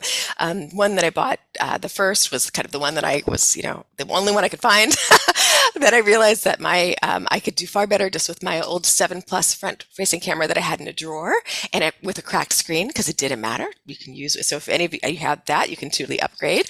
And then finally to the one that I use reliably now, which is a Logitech Brio. So just use the best that you got. Right? And realize that if you have the melanin, and actually I'm doing it right now, you'll notice a TikTok video where I show you how the white balance in my Logitech Brio can be thrown off and tends to make me look much paler. So if you see the image at the bottom, that's with an automatic white balance versus when I set it manually, right? And you kind of get that caramel macchiato look that I have going on naturally. Most webcams and digital cameras and cameras period were designed to capture the hues of white skin. And so if you're not white, you may have to make some adjustments to be able to show up reliably on camera. All right, whatever you're using, please make sure it's clean. All right, how many of us are regularly cleaning our webcam lens? Oh, I love it, Donna. I love it because I'm going to show you 2 things here. Clean your lens. Wait, I love it. Where is mine? Where's mine? Sorry. Elizabeth, we got to get your address so we can ship you a package. I would love it. So clean your lens. I use either this one, which I'm glad that you guys are all set with. I also use these, and I'm going to do like a makeup blogger one. These are disposable wipes that I bought at CVS, and I use these both for my phone, for my camera lens, and for my eyeglasses. All right, we're all done with cameras. Moving on to camera angles, right? And there's nobody, and let me just say nobody on this particular Zoom conference who needs any help here. But if you are Zooming, let me give you a couple tools that might help your colleagues to kind of show up and show out like their inner broadcaster. So here we go. And it may be that you are familiar with the rule of thirds, also, which is also expressed as the golden ratio in cinematography, which is the production designer, the cinematographer is lining up using grid marks, right? Most of us have them if we're on our phones. They have a grid marks option to take photographs, and you want to line up interest or draw attention to the intersections or the exterior corners of the inner rectangle. So here are from classic films, and they're just that are beautifully cinematic, and we can borrow from that on the small screen. Okay, so you'll notice if for those of us who are consumers of news, that when you see a broadcaster, doesn't matter the network, they're showing up in the same way. Right? This broadcast posture allows the eyes to appear at the top of that third median. So if I imagine that I have got a box here, right? My eyes are at the third median, and then I'm centered in my Zoom box. Students and clients and jurors are all professional judges of people in boxes. They've been doing it their whole lives. And so when we show up, right, there is there's kind of this we're judged more harshly for not showing up in the way that as if we had professional training. So here we go. Take center stage, right? These can make for really dramatic shots. Yeah, but once he wants to deliver that message, notice that Trevor Noah is front and center. Okay. Raise or lower your webcam so that it's at eye level to you. You want to recreate what it would be like if you were sitting across a conference table, right? Or if you were meeting for lunch in a bistro. While we have differences in our height, it's usually not this dramatic, so that we're looking up people's noses, right? The nostril view, right? Or looking down our noses and being kind of adopting a height dominance. So here we have Mayor Lightfoot, looks much more mayoral when she's looking directly into the camera. You'll see Nicole Kidman also doing this, right? She's got a camera that's been raised on a tripod so that while she's on her Zoom call, right, she's able to continue to make eye contact with her webcam and with the viewer. And then if you want to get fancy with it, if you're not using virtual backgrounds, reframe your shot to remove your ceiling, because we've never seen Don Lemon's ceiling or Anderson Cooper's ceiling, because television broadcast sets don't have ceilings. They have lighting equipment and catwalks and stuff up there. So, and we're used to just not seeing ceilings. And so if you just for a little, I would reframe to remove the ceiling. If you're not using a virtual background, you want to capture depth, right? Marlene, I'm going to pick on you. If anyone can look at Marlene Walker, she's done that beautifully. I think that may be a virtual background, but it has depth in it, right? So it isn't like she's just standing against the couch pillows and they're right behind her, right? This senses that there's a depth behind her, and it's really, it's captivating. People will pay more attention, right, to images they find visually appealing. Right? Angle your shot. And so Kathleen, I don't know what your space looks like, but you could play around with what David Henderson has done here, right? Moving from a two-dimensional, right, shot to a shot that's on an angle, which invites depth behind you, right? Wow! Just give it a whirl. Right? Keep your webcam at arm's length. And so if you have arms and feel comfortable extending them, if you'll show me your WNBA fingers, right here, right?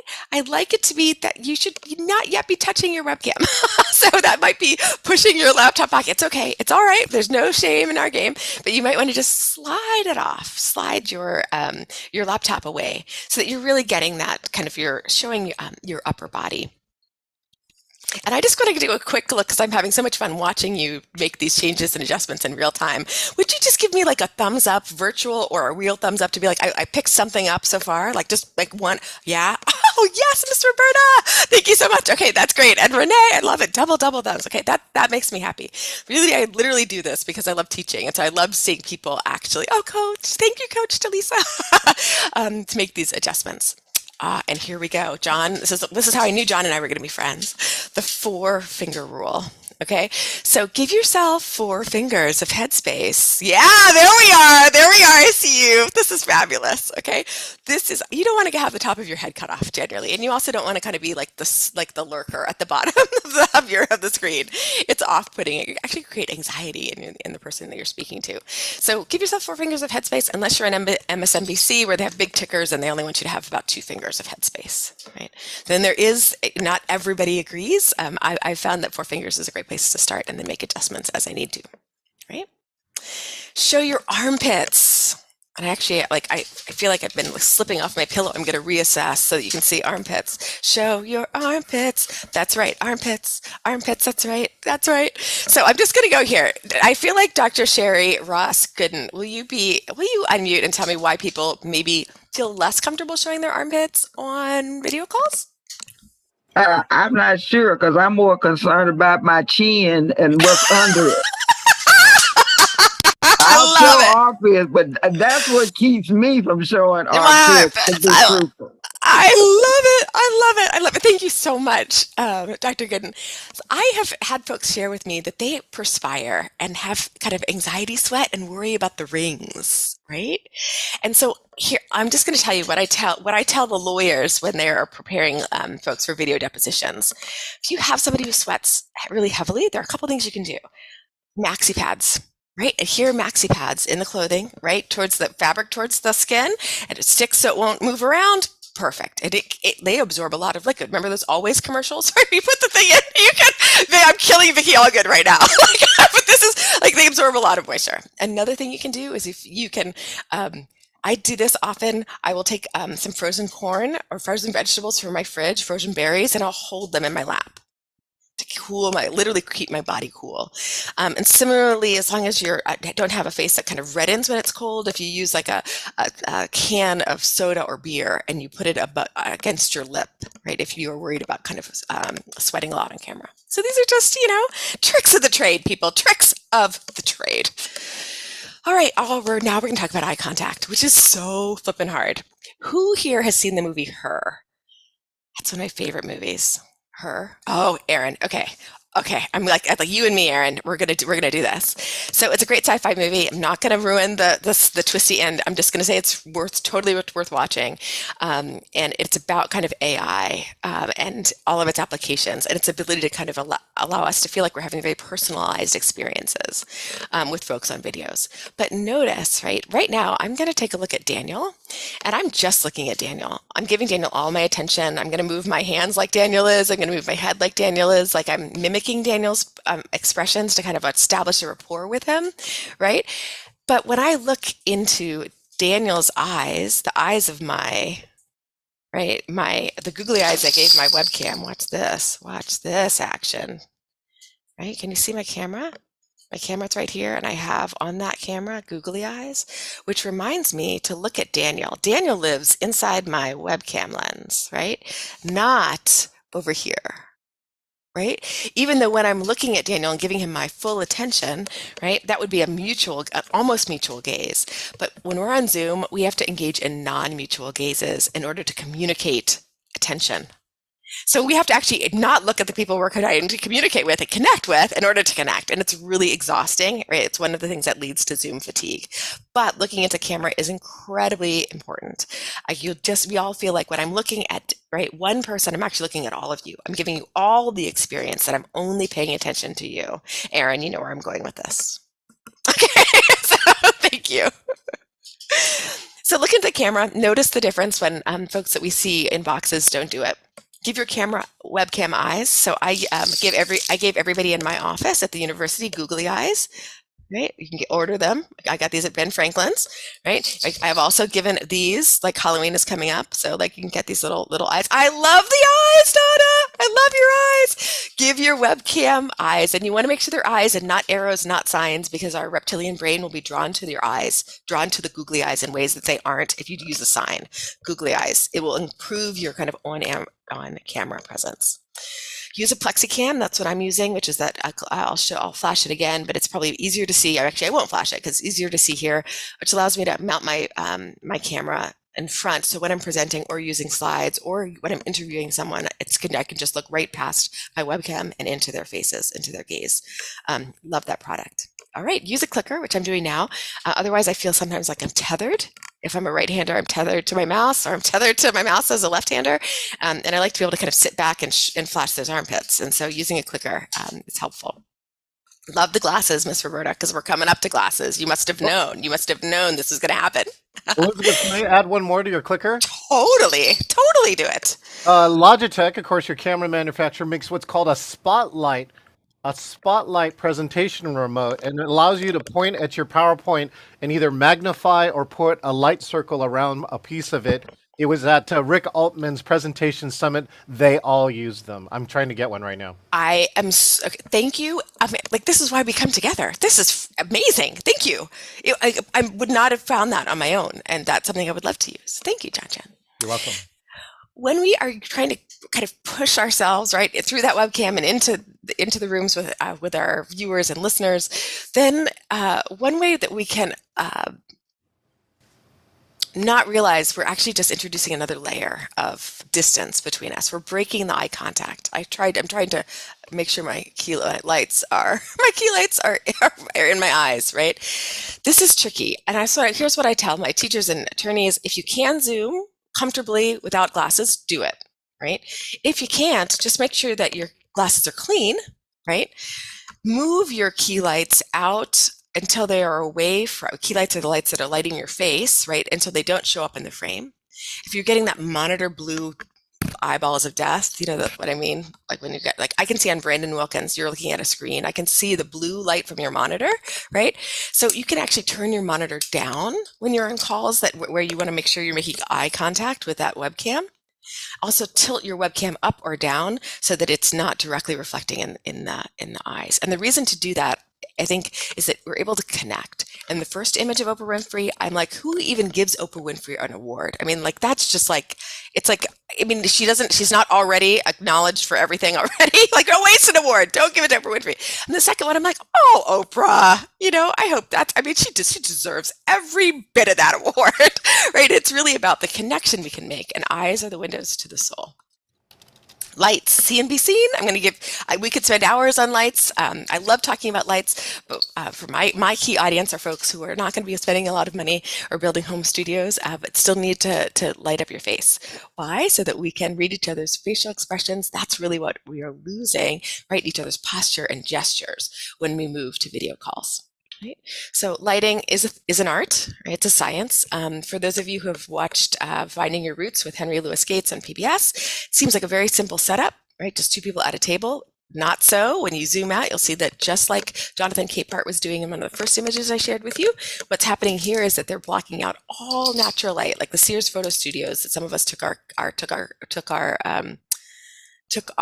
family photos in, right? It's literally like a concrete box, right? No outside light, so the photographer can control the light and where it's bouncing and reflecting. Okay, so here is, I love this picture because this is, hundreds of thousands of dollars of equipment, right?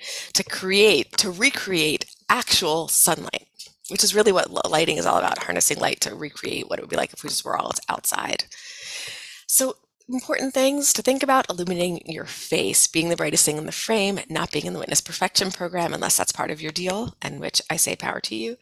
Making sure that our backgrounds don't detract or pull focus, right? I love the background that John designed for this because we're all contiguous, like our seams match when we use I love it, like we're in one big room. Love that.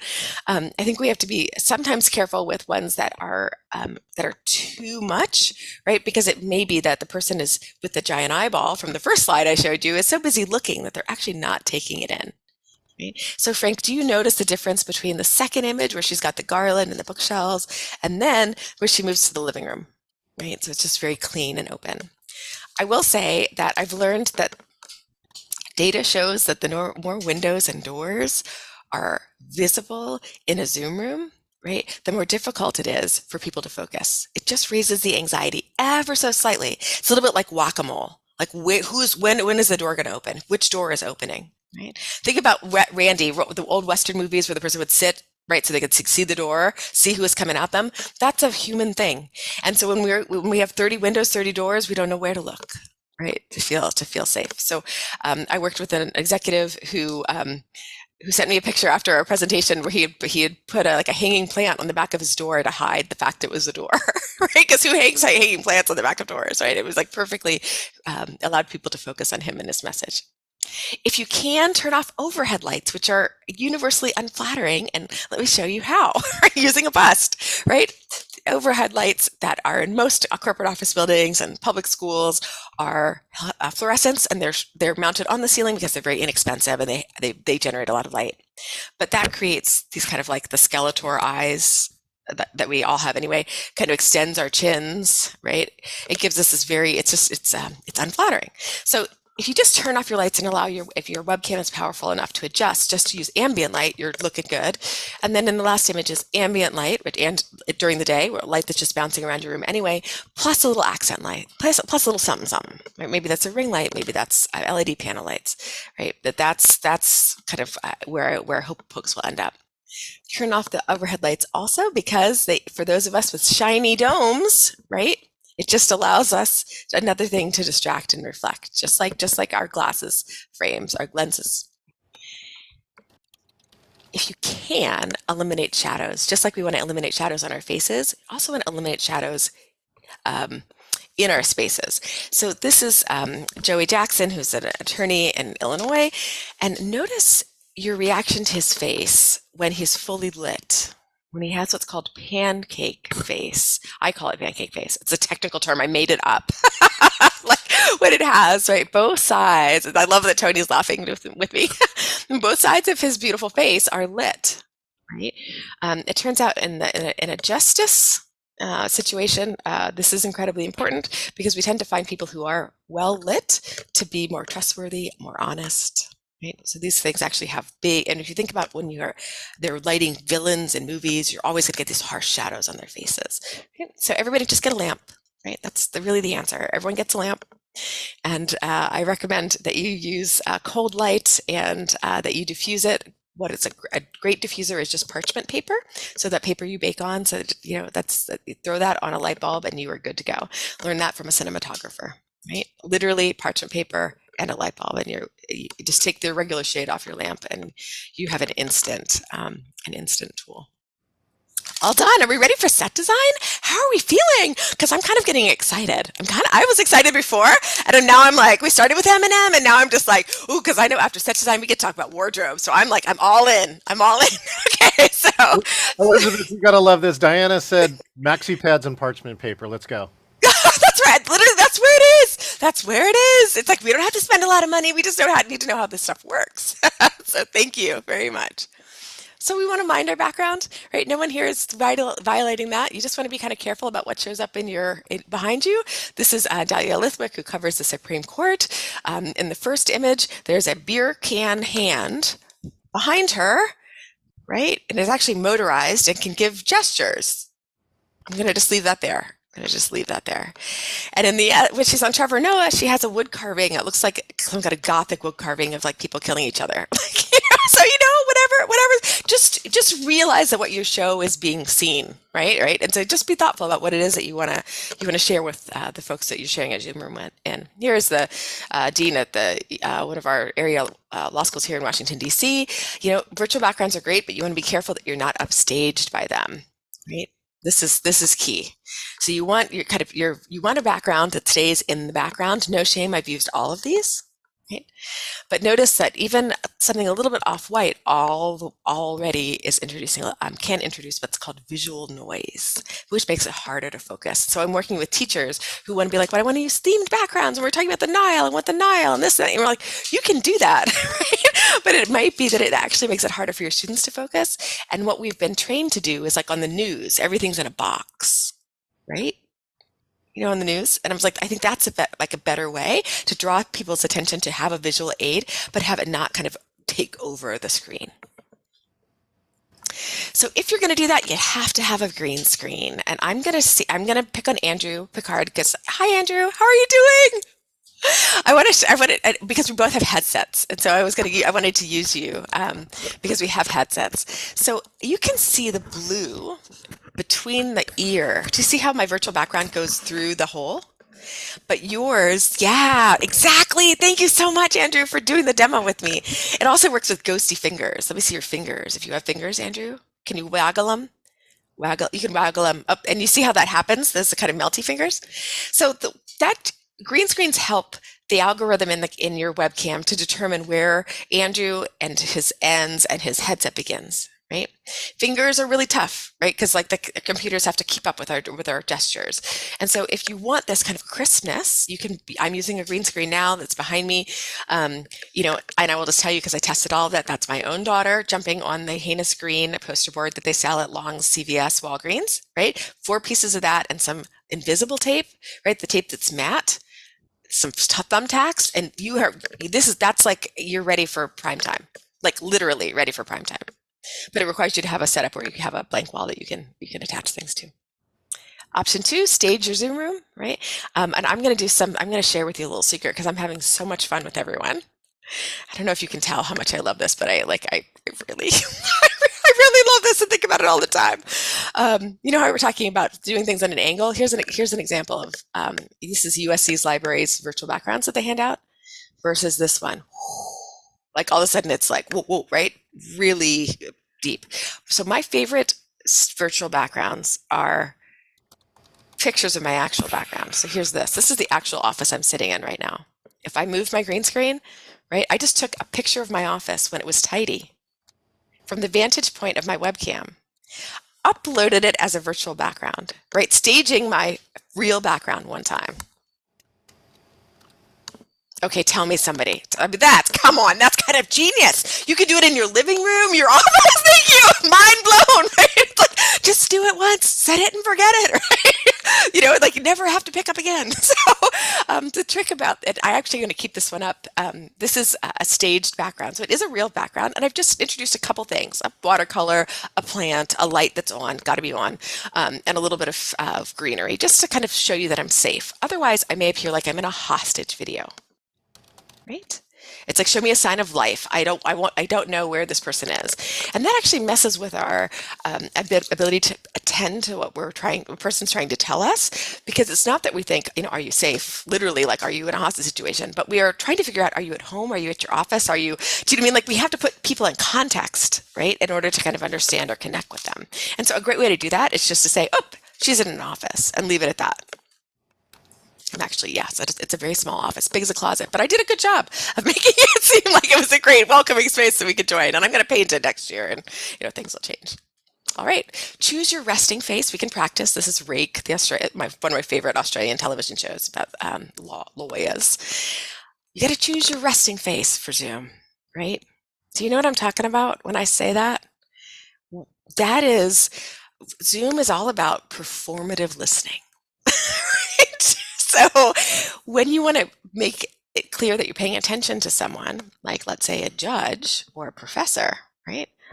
Looking at their Zoom box and away from your camera gives the suggestion that you're not focused on what they're saying, which is so unfair because you're totally listening to the judge. And the judge is like, Tony Harris Taylor, look at me. Right? And looking at me means looking. So I've said to judges, you're not in the webcam, right? Like, that if they look at the webcam, then they can't see what you're saying.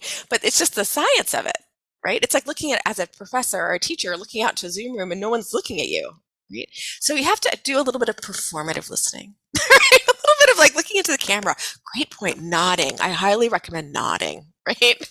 Yes, exactly. Kathleen's doing a fabulous job. The slow nod, that's exactly it. So, wardrobe. I told you I was going to end with my absolute faves because I love playing with color and texture and camera, and it's also our shortest. So we'll end here, and then I'm happy to stick around at a breakout room after or talk to folks, connect on LinkedIn. This is my jam. All right. So they used to say it's not what you wear, it's how you wear it. And I did not give that enough credence. But I love this image of our former president. Yeah, look at that. How differently does he show up, right? In the first image versus the second image. Yes, indeed. One is quite casual, right? It just communicates on camera. Our posture communicates very powerfully. And so the same blouse, top, shirt, aloha shirt, when we are in resting, when our slumping looks very different, right, than when we, and I actually did that today. Notice my slump, right, which makes this top look much more casual than when now it looks kind of pressed and ironed, right? Love it. So don't splay your legs. And in fact, I'm splaying my legs right now. Yeah, I'm splaying them. Yep, that's happening. And you know it's happening. You might not know, but you know that it's happening because we're experts at reading body language, right? We know where people's legs and arms are. We know where it is. And so when you here's a trick from news broadcast: keep your legs together and your toes pointed in the direction of your webcam. And when they change it to camera 2, their whole bodies move to camera 2. They have like little swivel chairs, right? So toes, knees together, toes pointed at the webcam. Stand or sit on your coattails, right? This is especially helpful when you are, you're going to be, on the evening news. You'll see Attorney Ellison, right? Do you see this? The bunching that's happening here. Rainey, you're not bunching, but if you pulled your jacket back, right, and kind of sat on their coattails, you would get a very nice flat this. Another thing you can use are giant binder clips. Like tailor your clothes professionally with giant binder clips, and you'll cinch in your jacket. It looks like you've paid $1,000.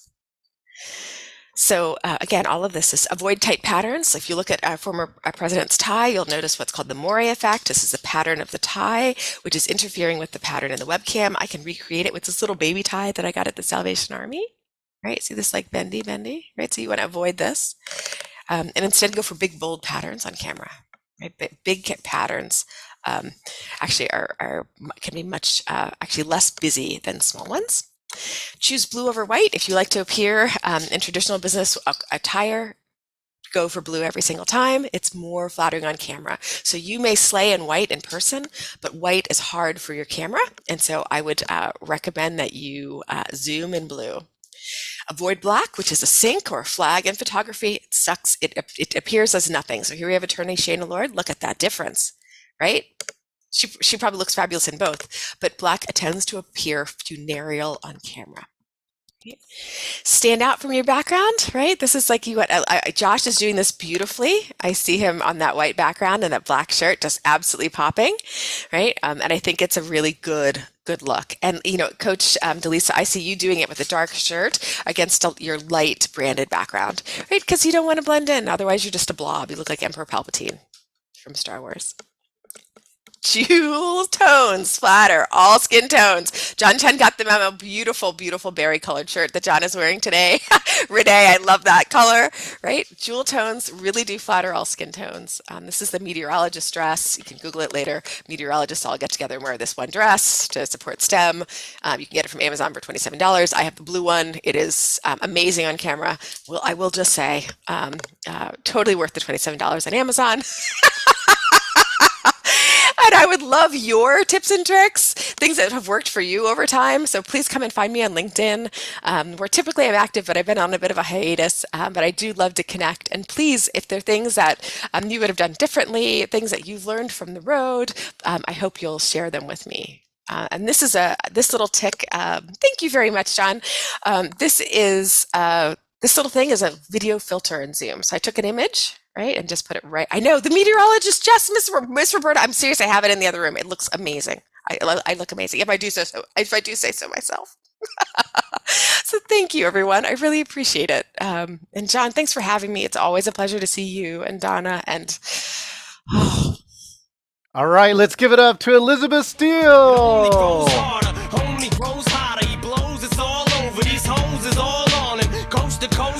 All right, Elizabeth, you got to tell us about your move. Tell us something that you love about the move you're making. Okay, so I just, thank you. I just moved from Hawaii to where I'm from in Maryland. And one of the things I love is that I can look out my bedroom window and see the yard of the house I grew up in. Oh, you grew up in? Yes, literally where I grew up. And so I love being able to go to the grocery store, the post office, and still see familiar faces. It really is, I love being home. Thank you for asking me, John. You're welcome. Thank you. Elizabeth's going to hang out here. If you have any questions, make sure and private chat her. Their chat blew up too. If you saw that, there's lots of great info, links inside of there. And so thank you so much, Elizabeth. With that, we're going to, I do have something here. I think that's going to be awesome. You know what? Just do me a favor. I put something in the chat, right? And I would love for you if you just click that link and get ready to fill it out, because what I've got is right now is so valuable that you're going to want to fill it out right here. So number one, if you, you can actually start filling it out and stop listening to me. That'd be great. If you're a VIP, right, this is one of your benefits, right? And I just want to make sure that you get it. You click 1 hour client, 1 hour client. And pick anywhere inside of there. And it doesn't have to be next week, right? It could be anywhere in the next 3 months. But if you're a VIP, you got an hour with me. Take advantage of that and look, you may not even have a question, but I can tell you that I'll come in there and sometimes I'll find the thing when we meet, because you want to do that. And now for all the people who are actually online, 50 of you today, thank you so much, is that you click 30-minute, right? Just click the first button, 30-minute, and fill that out, because only for those who are online, I'm going to give you 30 minutes. And because here's the real key. I just want to meet you people, right? I just want to have a conversation, meet you. I want to hear how the conference went for you. That's part of being our community, and that's really the key. Because, the key is this, too. I'd love for some of you to become my VIP. People have been asking, it's like, I got to miss this thing, right? And I know we have busy lives. That's really cool. But I hope you've seen now the value, right? These sessions are so amazing. Plus, you get these other two really super cool features. Search. Imagine that you could go to the search and search MaxiPad. It'll take you immediately to the first time that Elizabeth said MaxiPad and see the rest of the tips that go along with it. In addition to that, you'll get the very valuable chats, right? So if you've seen in here, Elizabeth and I didn't work out all those chats. I ran all those chats on the products that she's putting out here, like Flexicam and some of these other things like the Spotlight Remote. They're all here in the chat. And so it's really valuable. You can follow it along and they're time coded. You can do that. In addition, coming up next in 5 minutes, Josh is going to come tell you about this cool new feature called the Engaging Virtual Meetings Academy. This is not a conference. This is a community. This is why I want to meet you. I want to find out all the really cool people who are doing great things in virtual meetings and learn from you. There are so many different people, as you can see, who have great techniques. I would love to learn yours, and we're going to do that through this academy. You get a 1-year membership. Again, click the button, just fill it out, find a time, and hang out. And last but not least, like Elizabeth, hurry up and private chat me your address, and I'm going to put, Donna and I are going to put a kit inside your mail. You got to get one of these. Look, clean your lenses, right? There's every single item was picked out of 300 items because they're really going to help a virtual meeting. Like this is an Ethernet cable. You can prevent dropping a frame if you connect directly to your Ethernet port. I don't know if you knew that, but I can tell you Wi-Fi, even if we've had laptops right next to it, and they still have dropped frames or lost audio, a little bit like you heard today. Door hangs, no sorry signs, all these amazing items that are inside of here, all to help your virtual meetings, right? Normally it would cost a whole lot, but you just click the button 2 here. I'll put the other one here, and you can upgrade to VIP. I'd love for some of you who want these. You want the recordings? Engaging Virtual Meetings, let's see, .com/VIP. There you go. And even better, you get 60 hours. You get every single conference that's been out. By the time we're done with this, you're getting 60 hours. And by the way, the VIPs have already gotten links for day 1 and day 2, and you'll get links for day 3 by tonight. So click the button here and come join us to be one of our VIPs. You're on break until the top of the hour. Coming up next, the one and only Josh Yavelberg showing us gamification. So we're going to come hang out. Thank you so much. And now let's see, Elizabeth, I got this song for us.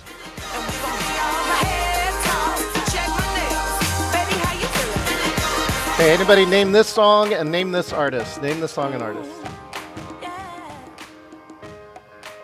Feel free to unmute.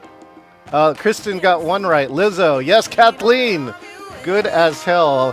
I actually think this is a great startup song because it has the line, right? The opening line about getting ready.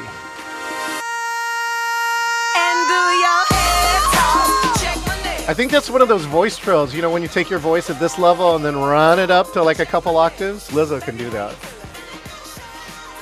Any comments to Elizabeth while she's here? We got 3 minutes. We'd love to open the mics if anybody's got commentary for Elizabeth or a question. Tell us your favorite tip. Hey, I want to know. Tiger Todd just said, "I'm never going to forget maxi pads." Let's see. I had a classic rock vibe going today too, so let's go through a little classic rock. How about this? Tiger's practicing my hair toss. It's great. Kendall says, "Yeah, Kendall, it is a bot. That's right. Keep asking until you get a person." If you didn't see my tip, right, you can upgrade your video if you have a pro account from 640 to 320 to HD, 1280 by 720.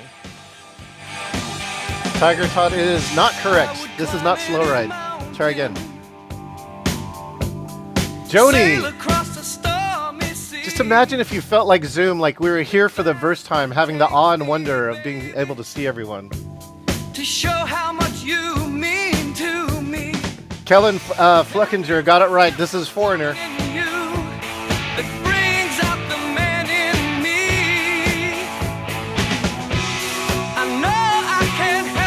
Sing along, even if you're on mute. It's a good workout for your voice.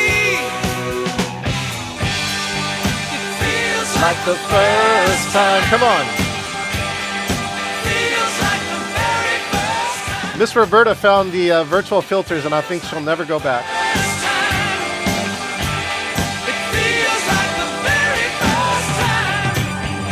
90 seconds till Josh Yavelberg. My time so foolishly. See, I thought you'd see, why do I use a mixing board? Well, number one, I don't have to click so many buttons, and number two, I can do control like this, which is bring it down to talk and then bring it back up.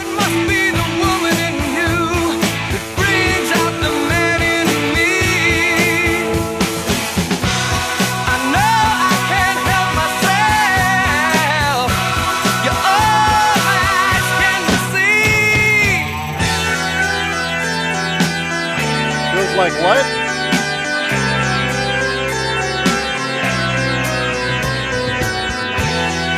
feels like the first time,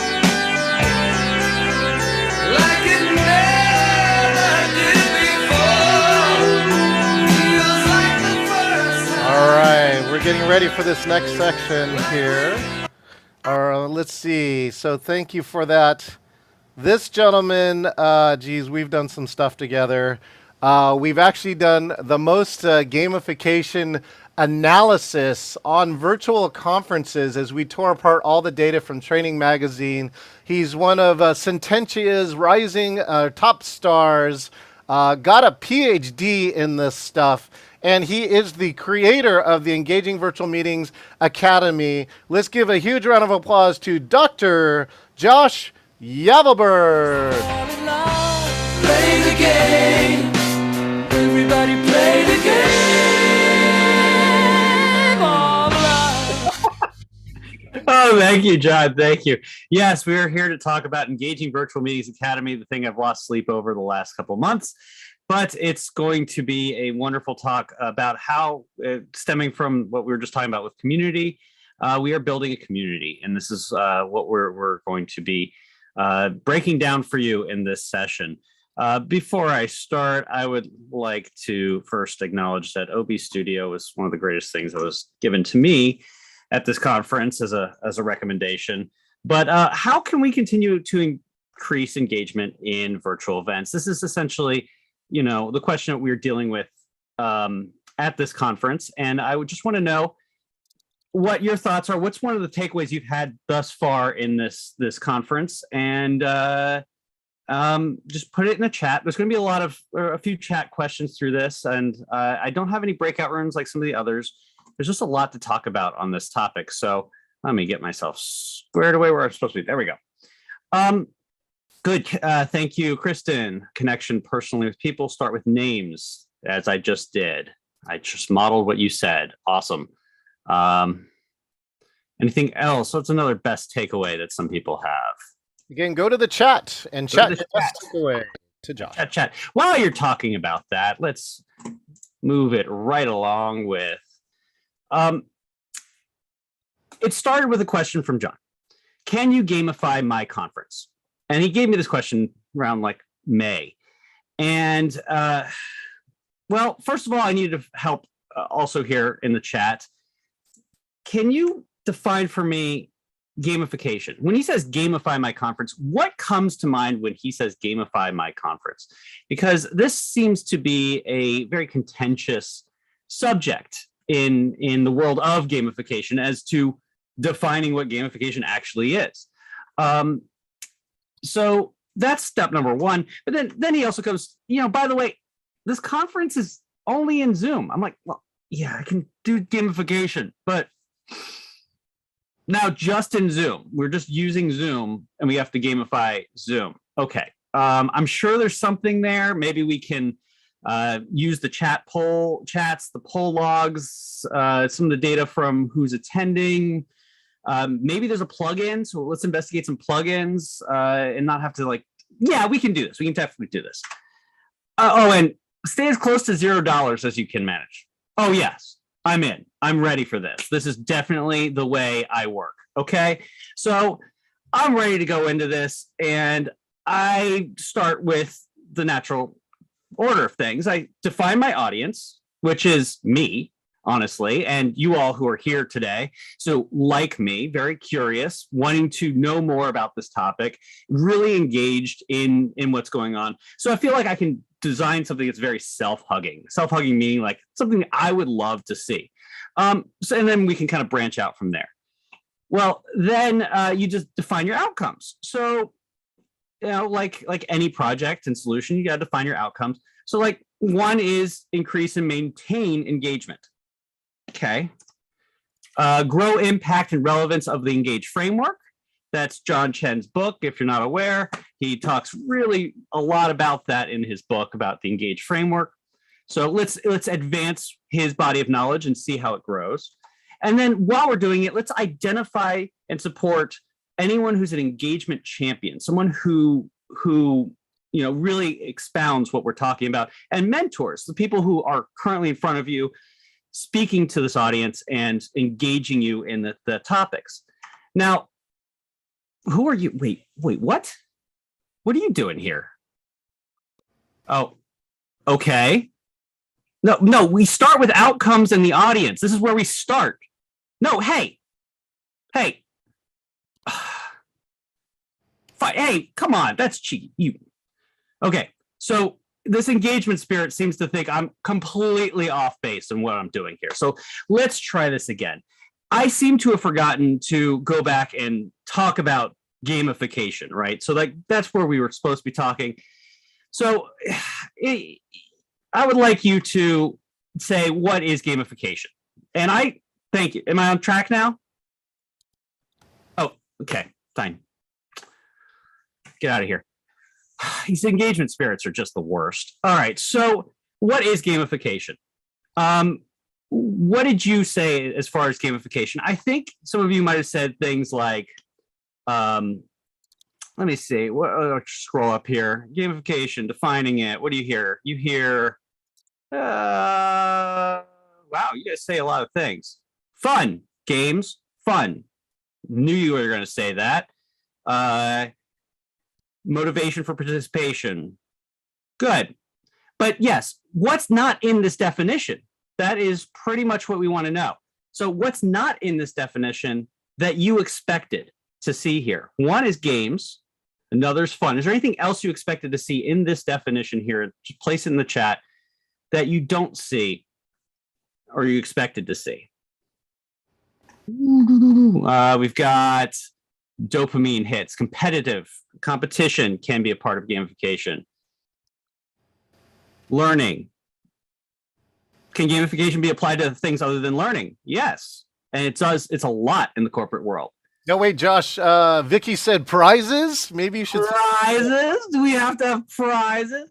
So, okay, these are all things that fall within this definition, but the definition is not exclusive to those items. It's not exclusive to fun. It's not exclusive to games. You can use fun. You can use games. You can use points, badges, and leaderboards. It seems to be the only thing that anyone ever thinks is gamification. If you look at any platform, that's what we have. And we'll get more into that in a minute. But the idea is taking game mechanics placing them into a non-game context to promote desired behavior and drive outcomes. Your flight miles are an example of this. Look at Disney's whole gamification system of engagement when you go to their parks. Look at all these different reward systems that you can see every day to keep you kind of in the loop or into whatever they're trying to sell. Well, but what are mechanics? Okay, so let's start with that red word there of mechanics. Mechanics are the actions and elements within a system. So we think about the system of the non-game context, and we define what actions we want and elements to drive specific behaviors. Now, how do we drive someone's behavior? Someone said prizes. Prizes is great because it's an extrinsic motivator. So what you do is you tie these actions to motivation. What motivates the people in that audience that you and can drive them to the outcomes you intend? That is the goal of gamification. So let's talk about motivation. So what motivates the audience? Well, motivation is a really interesting topic in psychology. You think about positive psychology and some other areas of psychology, but Stephen Rees from, going through Sententia, they'll talk about this a lot. Stephen Rees has this motivation profile, and he's done a lot of empirical research on the concept of motivation, and it's really the personal desires towards pleasure. And everyone has, exactly, thank you, Kristen, different strokes for different folks. Not everyone has the same motivations. Not everyone is highly curious. I would like to think that everyone has a growth mindset and is highly curious, but that is not the case. I know plenty of people who are just fine the way they are. They don't really want to explore and go outside of their box. So what decides, and there's a continuum on these motivators, but what Rees talks about is 16 very specific motivations, and it's people are on a spectrum on each of these. And I'm a rarity. I'm like one who's high vengeance, for instance. So Kellen's talk earlier, I mean, trying to forgive people is very, very difficult for me because it kind of fuels my fire in some ways to be angry at some people. But there's other things here, like how do I deal with curiosity? How do I look at acceptance? How do I look at status? Status is that leaderboard thing, right? How do I get above other people and be recognized for that accomplishment? That's a status thing. So eating is one of the most difficult ones to deal with in gamification in general. I mean, but it is a motivator for some as well. But there's the 16 motivators that Rees, and you can take a test and figure out what your motivations are, which gets back to that self-hugging thing I said, because that's usually an interesting thing to know is what is your motivators, and then kind of play off of that when you're designing your gamification. Now, a little bit of history. Wait. Okay, he's right. You don't need to know about my background. If you really want to get in touch with me, just, hit me up on LinkedIn. This is, self-promotion time, I guess. Yeah, I know some stuff, and we can kind of move on from that. Thanks, Engagement Spirit, for keeping me on track. So how did we get here, though? Conference 1.0. This is what John Chen was saying in the introduction. About a week before Training Mag Network had their training conference in 2021, or about 2 weeks maybe, they gave me. They said, hey, Josh, can you do something with the gamification of this conference? Pathable has a platform that has gamification options, but we've just not turned them on. I'm like, okay, sure, I can totally do something for you in 2 weeks. Let's do it. So we got a bunch of prizes together and we created it. And what did they have? They had a points, badges, and leaderboard. Okay, now, if you would like to, tell me how you think the gamification influenced engagement in the conference with a points, badges, and leaderboard model.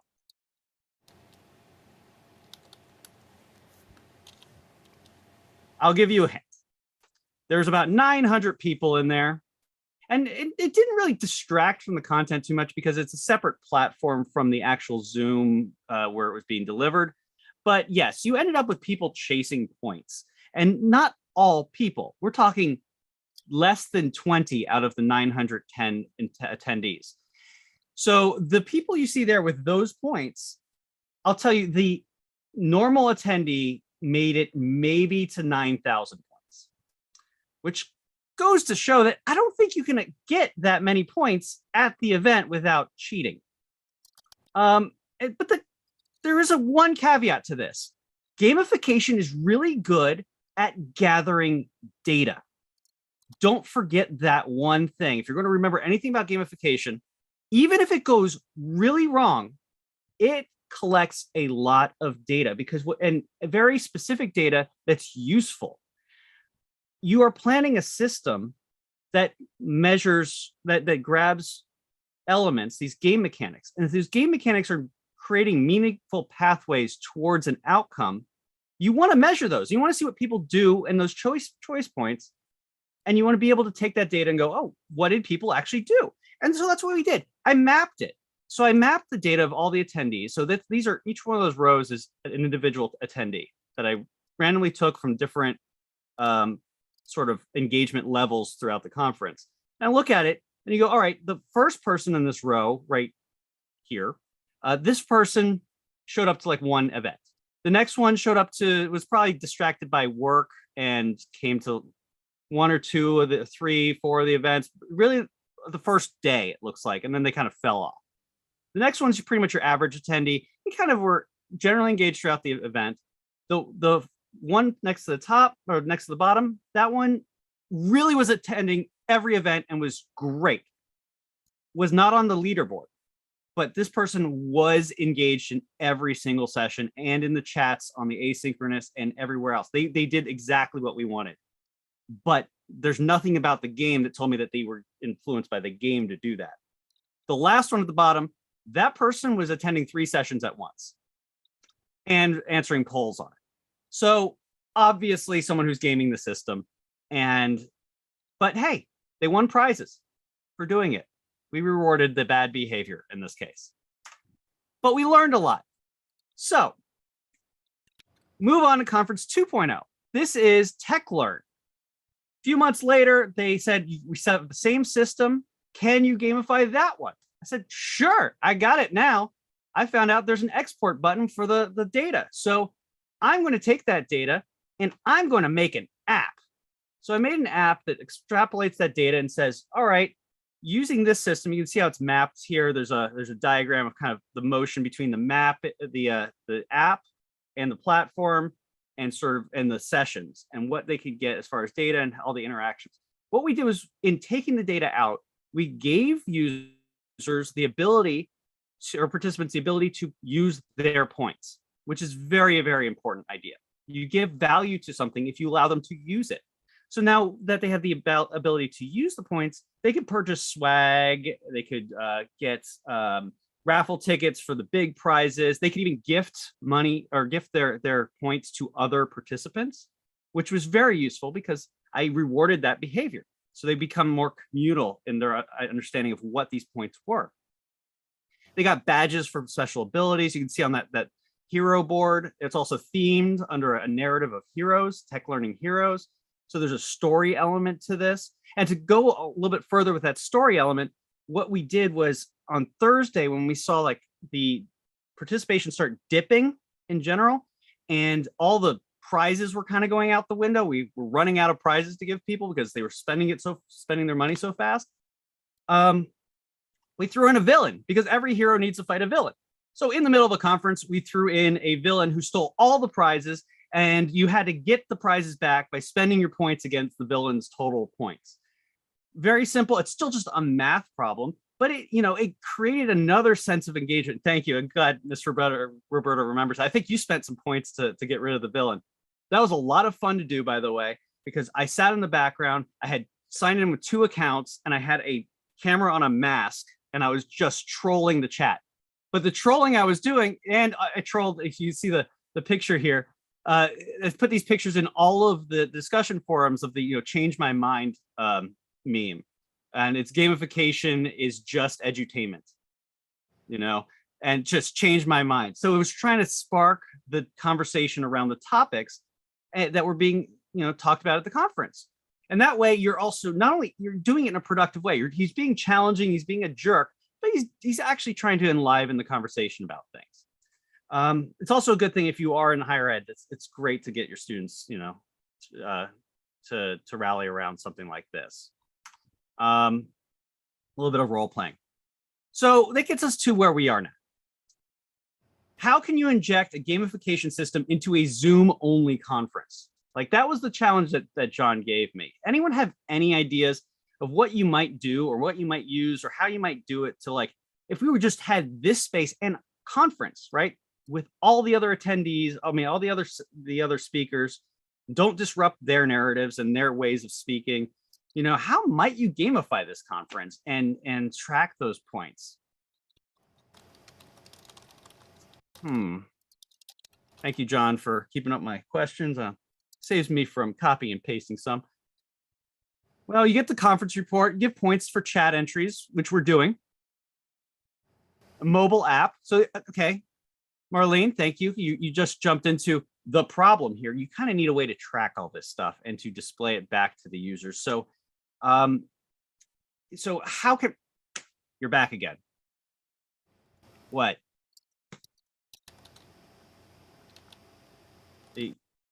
This is dramatic. Yeah, right, exactly, engagement spirit. Thank you very much for helping me out. No, it was not something we could do. That we figured out a way to do, at least at $0. So how could we actually get people to engage? Well, we decided to introduce virtual engagement, virtual meetings, Engaging Virtual Meetings Academy. One day I'll get this right, EVMA. So this is a platform where you can upgrade your engagement with fully gamified learning experience. The goals here were to engage and maintain engagement. So we're going to talk about how this is going to engage beyond the event, not only during the event, but beyond the event. We hope to get it out a little earlier, but we got it out, and that's the first step. So it is kind of in beta, and anyone who's a VIP, again, this is a pitch for the VIP again. If you're a VIP, you have a year's membership as a VIP, and I'll give you a hint. If you maintain your engagement, you might be able to stay on for free. So let's return to the outcomes we expressed and understand what we have to do to meet these objectives. First, there's the mechanics. So increase engagement using mechanics tied to these motivators. Next, we have to grow impact of the Engage framework. That's a horizontal growth. That's what we're thinking of in terms of the growth of impact, is this horizontal line, okay? Because you want to stretch out and get more people involved. And when I stretch out, I obviously come off, I get cut off. It's kind of fun. I lost my arm. All right, identify engagement champions and mentors. So there's also the vertical growth of evolution here. We want to get mentors and get more people on the stage. We want to see you speaking at one of these conferences. That's one of the goals. We don't want to be the same people at every event. This is a problem that a lot of associations have. This is a problem that Training Mag Network has. But you know, this is the problem that a lot of these places have, is they have the same speakers over and over and over again saying the same things. And we don't want that. We want to evolve with the times. I had to say it twice. So what theories will... Really? I said theory and you go to sleep. You know, you have a doctorate, and so of course you want to talk theory. You want to get the theories involved. You know what? You're going to have to deal with it, engagement spirit. You're going to have to go to sleep for a little bit and just be disengaged for a little bit. That's fine. I'm going to try to make this as engaging as possible. We need theories to demonstrate this practice. And there's two really, really, really good theories. Does he snore? Thank you, Miss Roberta. The engagement spirits are silent. So they'll do everything through gesture. If they snore, it would be the zzz. Thank you, Diana. But there's a horizontal and vertical, and there's two theories that are really great to help with the horizontal and the vertical of this framework, which is one, communities of practice. That's by Wenger, 1998. It's evolved a little bit since then, but that was the original one. That is this book here, if anyone's interested, Communities of Practice. This is essentially, and we were talking with Dieta before this, associations are communities of practice. Training Mag Network is a community of practice. Engaging Virtual Meetings is a community of practice. We're a group of practitioners doing practical work to grow something. The other is Diffusion of Innovations. That's this book. This is by Rogers. This is a brilliant book that talks about empirically understanding the growth of an innovation, how something is adopted. And so we're going to use those two to create our framework. So a community of practice is a group of people who share a common concern, a set of problems, or an interest in a topic, and who come together to fulfill both individual and group goals. We all have personal professional goals, and we also have group goals. We want to maintain relevance as a practice, but we also want to grow ourselves professionally. So coming in as a collective group to investigate that and to support each other is a community of practice. Very, very practical. And, you know, it's very simple. It's just domain, community, and practice. You have to have those three elements, and they come together to create a community of practice. Yeah. The other day I said that old thing, communities of practice, 1998, is back in the before times of COVID.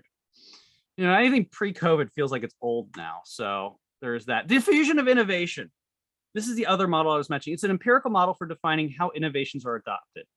Again, it isn't a rocket science framework. It's a very simple curve. It's almost elegant. Okay. So here you have innovators, early adopters, early majority, late majority, and laggards.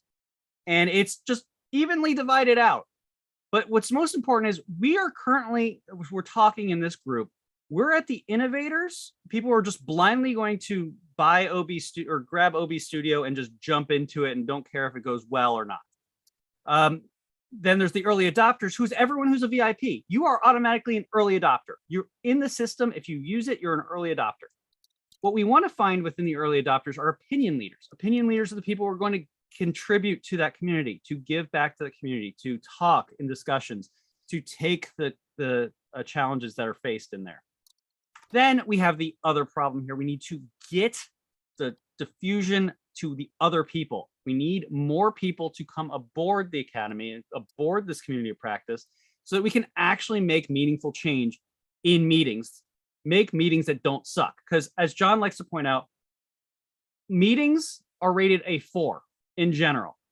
That's the level of engagement people rate virtual meetings right now. I think we could 4 out of 10 for engagement. I mean, that is pretty lacking. So it's a pretty easy step to say, hey, we need this. If you want to continue in this virtual world, or at least a hybrid world, we need to be more engaging. So we need champions to be able to push this to others. That's that horizontal growth. So it's also an empirical model for defining how innovations are adopted. There's several stages to this decision process of how we adopt something or decide to adopt something.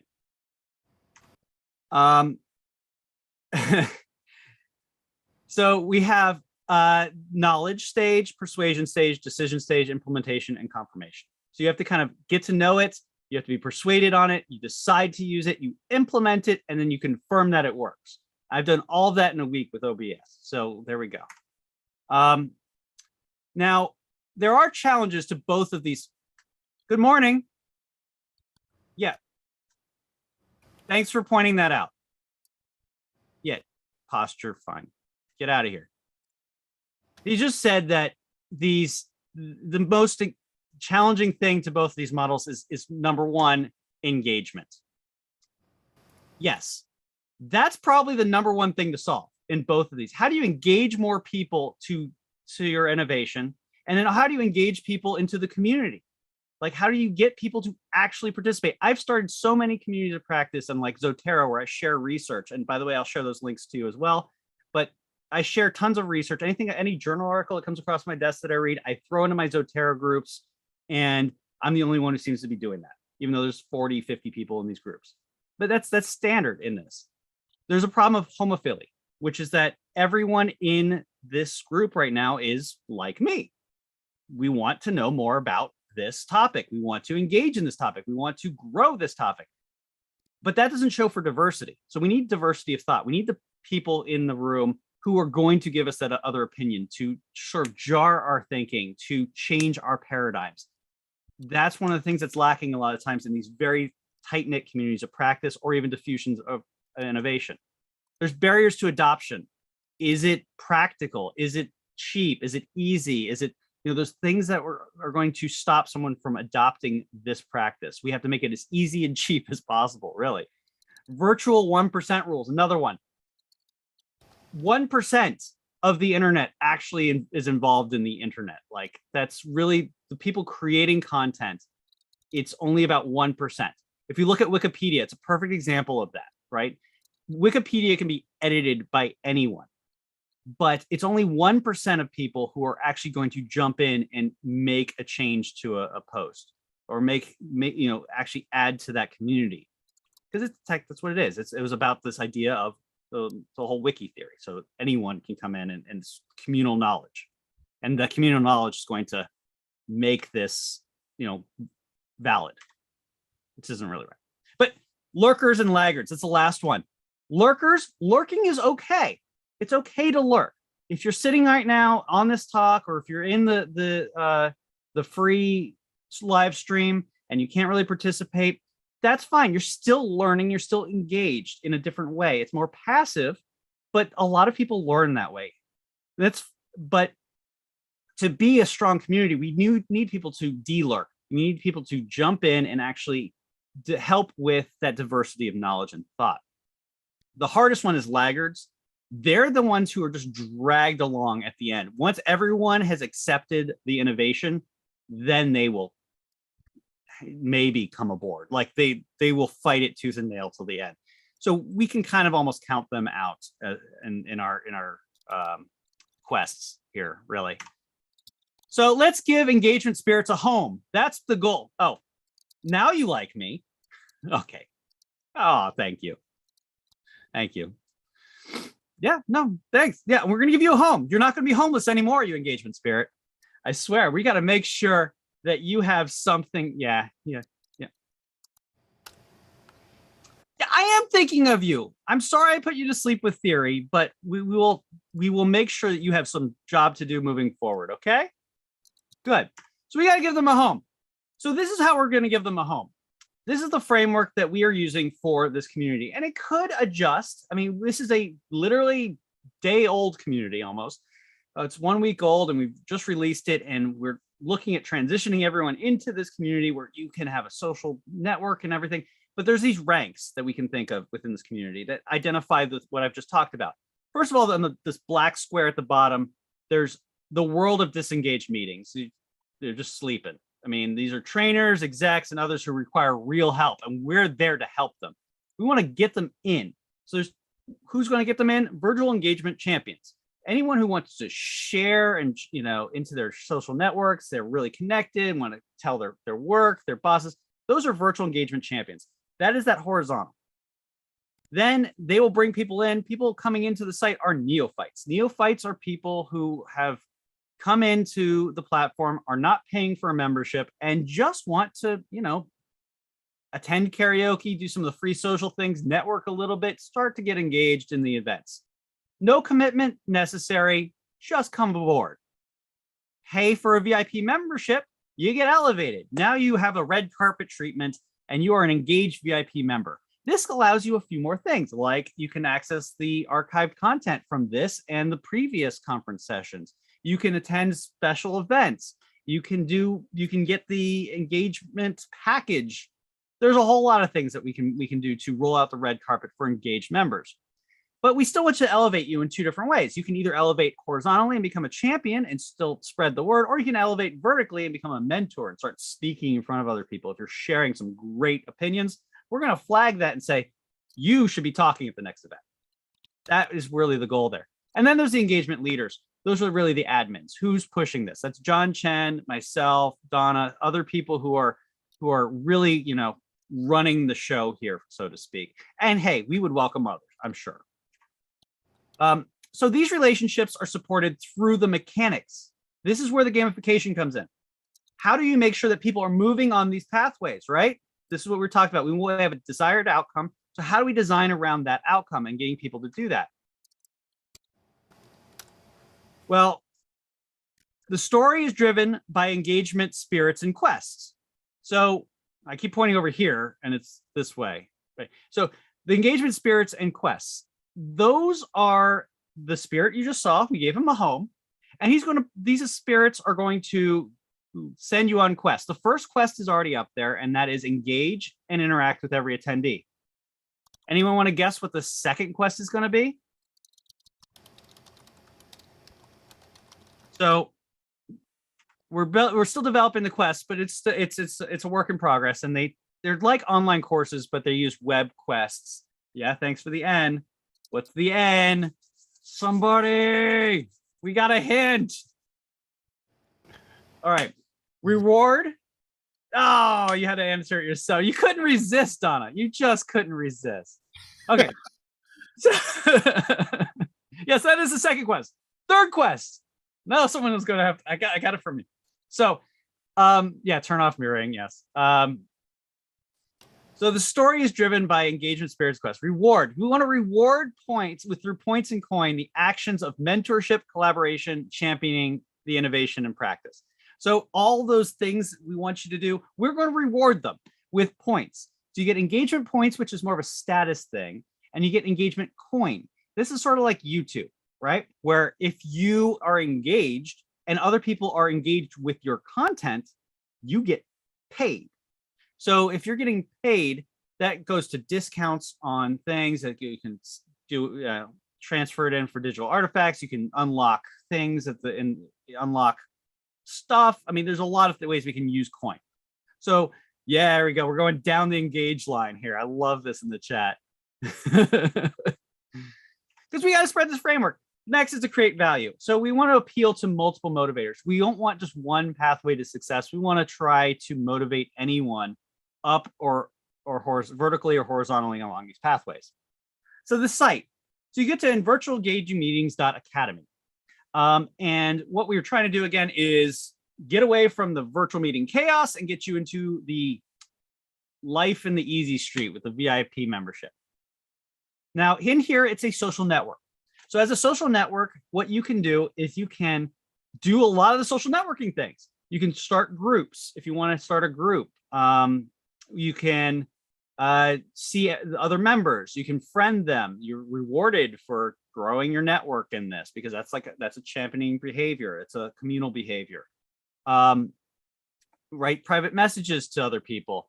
You can join groups, attend events, see all the badges and things that you can get. You can also see on here what your status is as far as your coin. You can set your own updates. You can put your resume on here. It's a social network, honestly, just like anything else. But now it's a community, right? It's a closed social network for people on this specific practice. Then we have events and quests. The ones in black there are coming soon, we just went through them. The Engage framework is going to be the first quest that we're going to release. The first one is, of course, engage and interact with every attendee. It is a robust quest where you get to meet the connection queen from our earlier session on Tuesday. And so the connection queen comes through and helps you with your, lack of engagement. And so as you go through, there's a cool progress bar where the idea is you have to turn on every camera has to turn on by the end of this quest. And so that was fun. It was fun to build. And it's another little mechanic to kind of guide the story and try to grow, again, your involvement, engagement around this idea. Then there's all these. There's all these ways of, these are communities. There's a few communities. So there is the Engaged VIPs community, only allowed in if you're a VIP. Then there's karaoke. We are working on gamifying karaoke. I'm hell bent on this, moving the karaoke, or at least doubling the karaoke social network away from Facebook to a place where we can track and award you for singing. You can win Grammys. Well, I can't say that, TM, trademarked. And this is live streamed, so I'm probably going to be sued after this. There's awards, right? So you have awards that you can get, and there's a whole lot of awards. And this is one of the great things about moving to the platform, to this web space, over the app that I did for awards before with the Training Mag Network conferences. This is built in WordPress. Now, I have a list of the tools at the end of this that I use to develop all this stuff, but this is built in WordPress. And there's a wonderful plugin called GamePress. And I was super surprised by this because literally any action someone takes on the site can be tracked and you can add points to it. The thing is amazing. So I am like the kid in the candy store right now, just figuring out what badges can go with where. Problem with this is going to be, and I'm going to say this with points badges and leaderboards, and if you're trying to put value to something like eCoin up here, engagement coin, we're figuring out the economy right now. So as an early adopter, you might be over rewarded right now, unfortunately. So we're going to work on trying to figure out what's the right balance of points to actions. And obviously it's a fluid system. It's a community. It's going to grow and change and adapt with that community. But that's something to note. You get elite badges are the ones that you see there. Those will pin at the top of your profile to show that you got these elite status badges. Those usually take a lot more effort, like spending a lot of coin, gifting a lot of coin, reaching a certain level of engagement points, being a Sententia gamification master craftsman. I put that one in there too to cross promote a little bit. So it gets to, those will reward this framework that we've already discussed. So at Engaging Virtual Meetings Academy, do we meet our desired outcomes? How do we do it? We are increasing and maintaining engagement through the mechanics and motivation. We're creating loops. We want to loop you in and keep you in. So you can only use that coin on our site. You can't use it elsewhere. It's no cash value, technically. So create loops of engagement. Keep people coming back in. Keep people coming in. And then spreading that through social media, through email, getting other people in. So by the way, if you invite someone by email and they register, you both get rewarded. Extra. It's like a little bonus on both sides. Grow impact of the Engage framework. That's our horizontal, right? That's what we're trying to do with the diffusion of innovations concept.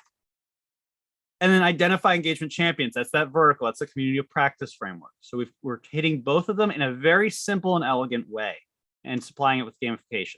So the tools used for this presentation, I used PowerPoint, OBS, Zoom, obviously, because we're all on it, and Pivot Animator. If you wanted to know how you do those stick figure animations, Pivot Animator is another free program.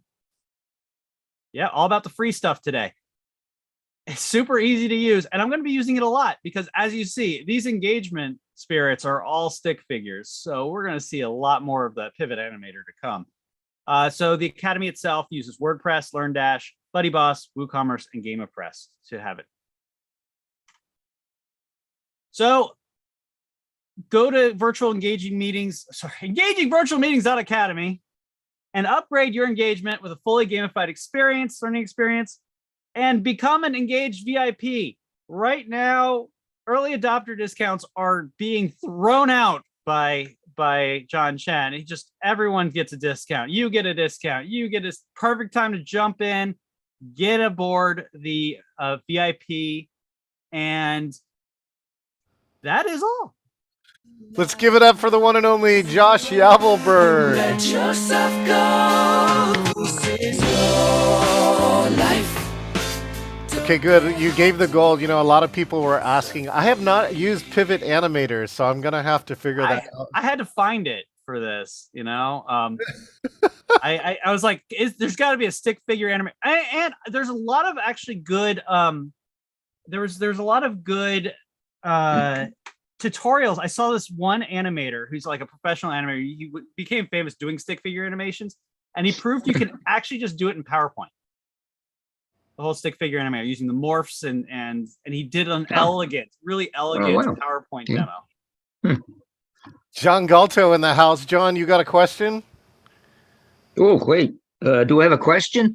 Well, you got your mic up. I thought it. Oh, I'm sorry. I'm fine. Just want to say thanks for all the information so far. There we go. John Galto, of course, another GameCon friend. Thank you so much, John Galto. So yeah, let's do this. Josh, let's open the mics up for a little bit. Sound good? Absolutely. All right. If you have a question for Josh, and I'm really looking for, if you have a suggestion, things you want to see rewarded, I'm open to it. I've rewarded a lot of different things, actions, but I've missed a few also. We had this great conversation the other day through the Sententia group. Renee is hosting like weekly just workshops where you sit and work, and I kind of unveiled it to them, and they're like, hey, you should do this, you should do that. So there's still plenty of opportunities to build this. And of course, our coach Delisa loves rewards. So I think she has a question. Go ahead, Coach. Yay, I remembered to unmute. Well, I don't really, this is kind of a loaded question, and I'm not looking for a detailed answer, but so Josh, I don't do a lot of virtual meetings. I'm wanting to move to that more. I'm do more live stuff, and so here's kind of my question. Joining this academy and getting involved and being a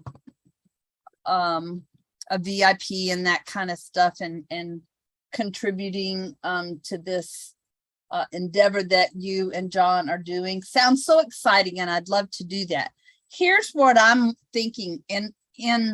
So in events, kind of like this one, if it was a live event and you had presenters on the stage, can some of the I know it can, but I guess what I'm trying to do is think of gamification using the technology, but with a live audience and moving them more down the road, moving them to virtual, if that makes sense. Like, I know there's cool things to do with your phone and points and even the stick figures. I mean, that stick figure on a PowerPoint or whatever kind of presentation, it wakes the audience up whether you're live or you're not. So I guess I'm wanting some feedback on how what you're doing could overlap a little bit. That's more what my question is. Well, it's all context. Again, it goes to like who's your audience and what do you want them to do, and what's the system. Like, if you think of it as a systems approach, and that the gamification and the mechanics you inject into that system are supposed to complement that system. Okay, so if you're in an in-person event and you have an online space that goes along with it, like an app can do well to sort of track things and keep people on board. Or if you're in an in-person space, card decks go really well. You can grab a card deck and have some sort of physical engagement. I mean, there's a lot of ways to be gamifying any experience, and it's just depending on what you're trying to do. So I don't think I can answer your question specifically, because it doesn't seem like there was a specific direction to go. It's a little vague still. I'm gonna give any more clarity, and maybe I can help. You're muted again now. You're still on the screen there, Coach Delisa. So I guess I guess I'm wanting to know if being a part of this group I could use some of the ideas in an in-person event. I guess is what I'm trying to do. Absolutely. I don't see why not. Like, I think when they got their laptops and their phones, and like, I want to get them engaged. Absolutely.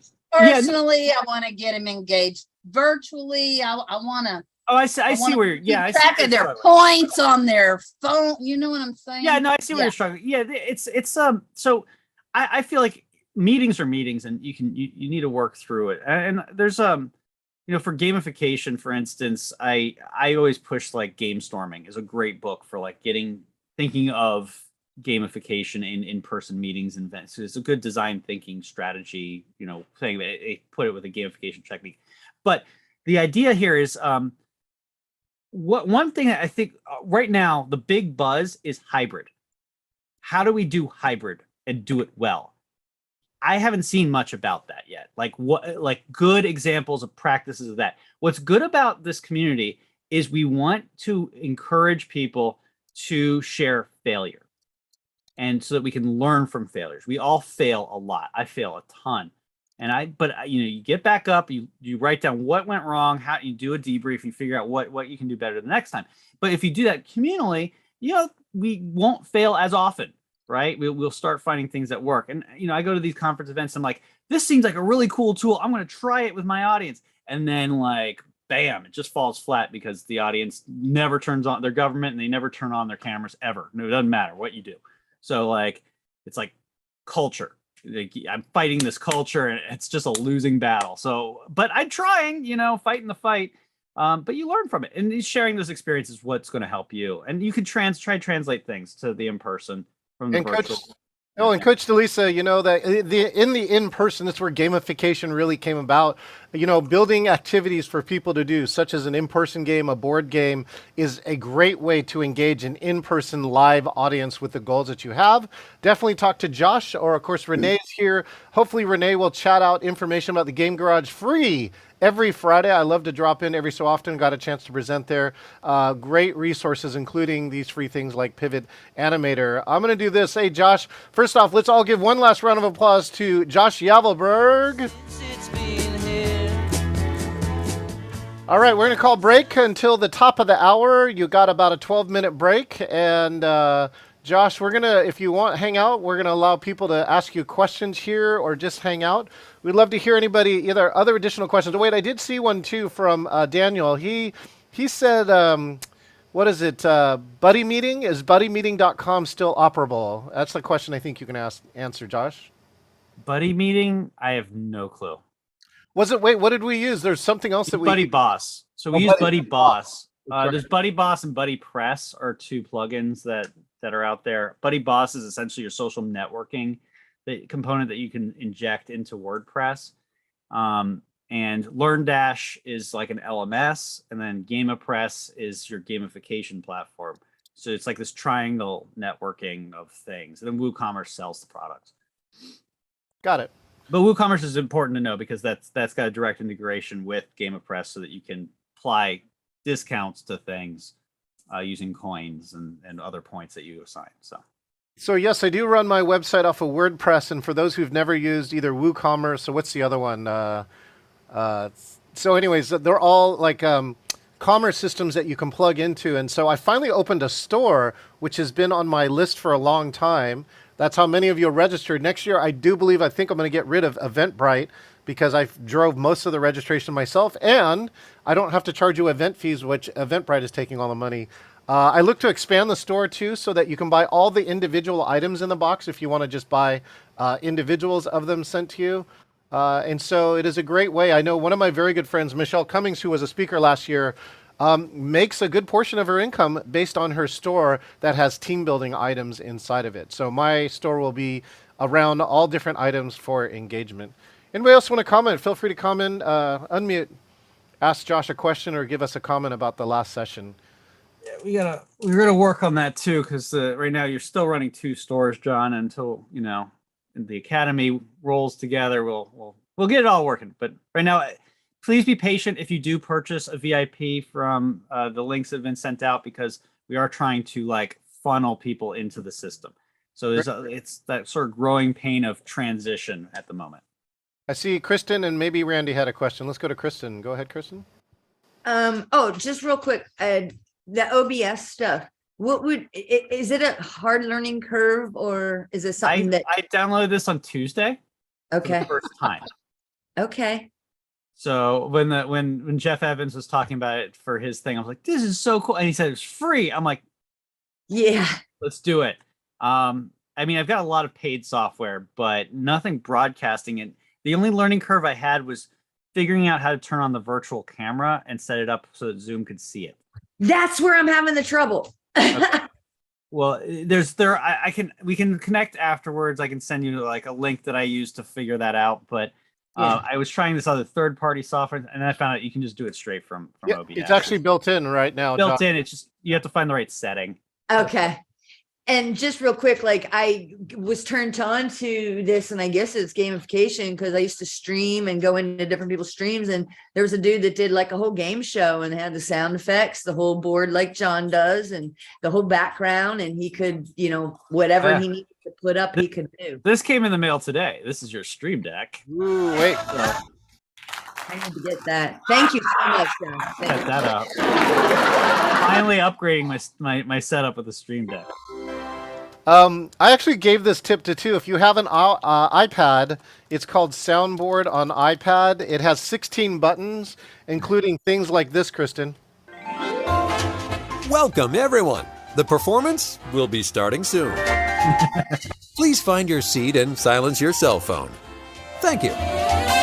Yeah, so you can. It actually has quite a. My friend who's an AV professional, said, "Oh wow, this covers like 80% of the problems I need." So he just installed it. I use it all the time.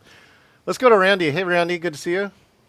Hey, John, thanks. I just wanted to nominate Josh for the best digital assistant and co-presenter for the awards this evening. So, but anyway, I thought that was fantastic, Josh. Just had to give you a shout out for that, the way that you were able to interact with your digital co-presenter. There's two inspirations. One is what was his name?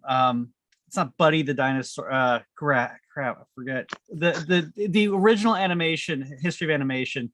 There was a dinosaur animation that was acted out the same way, where there's a presenter and they introduced animation with this dinosaur that came out of the cave and stuff. So like that's one. And the other inspiration I have to give a shout out is Tom Otterness, the sculptor. He's who the engagement spirits are really based on. This idea of mischievous, like characters that are tearing apart your engagement and trying to help you at the same time. You don't know if they're helping you or hurting you. You got to figure it out, So like you just got to kind of, they're just whimsical in that way. Very Tom good. Otterness Very well is a done, brilliant John. Sculptor. Josh, So, very thank you. well done. Thank you. Randy, high praise from Randy. Yeah, those are the types of things that you're looking for engagement. When you do something different, your odds of being remembered go way up. And so that's why you should be experimenting with these techniques. I don't think everybody knows all the best ways to do that. And so that's why we're looking for people who can be innovators and find out then, of course, what works with a crowd. Let's go to Tiger Todd, who loves maxi pads. This unsolicited testimonial brought to you in part by John Chen. Hi, a couple things. One is something philosophically for the entire cohort, and it's something I learned listening to a cassette tape from M. Scott Peck, who wrote The Road Less Traveled. And one of the little pieces of advice he was giving to one of his clients in therapy was information he got from someone who was detail-minded fixing a motorcycle. And he said, if you just take the time, you can figure out anything.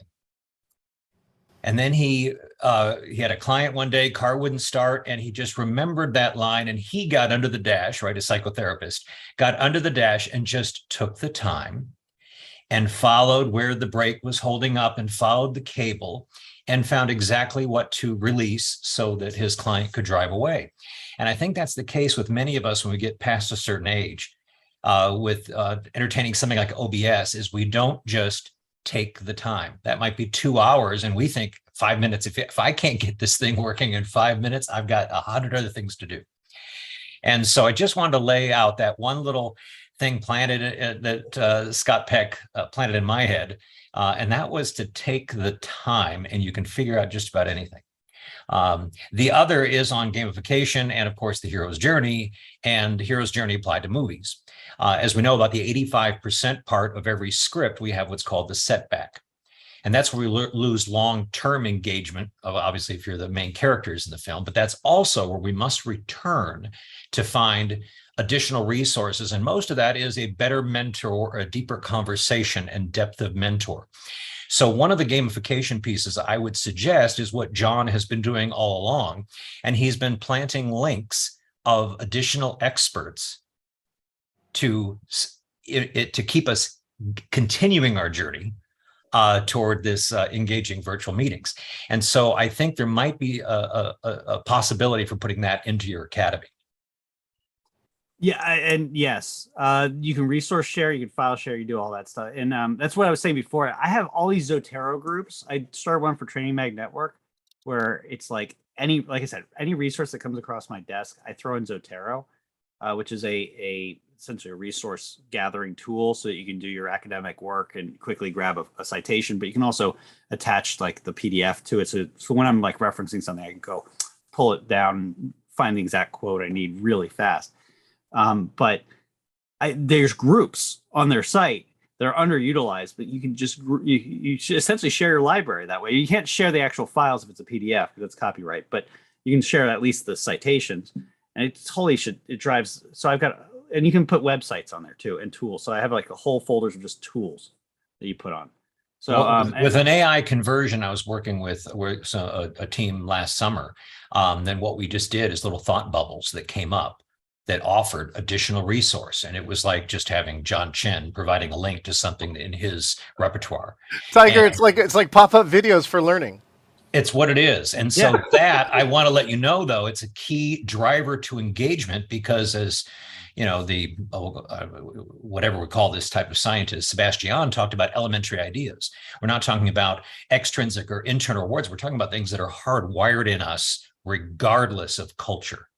And so knowing that there has to be this mentor expert guide in every hero's journey, or you don't have a transformation, then that is a huge part of engagement. So that was kind of the point I was trying to make. To go a little bit further on that, those challenges that we're putting in, the quests are challenges. Those are areas that you're trying to express where you're failing and where you need help, and trying to reach out and create those super teams.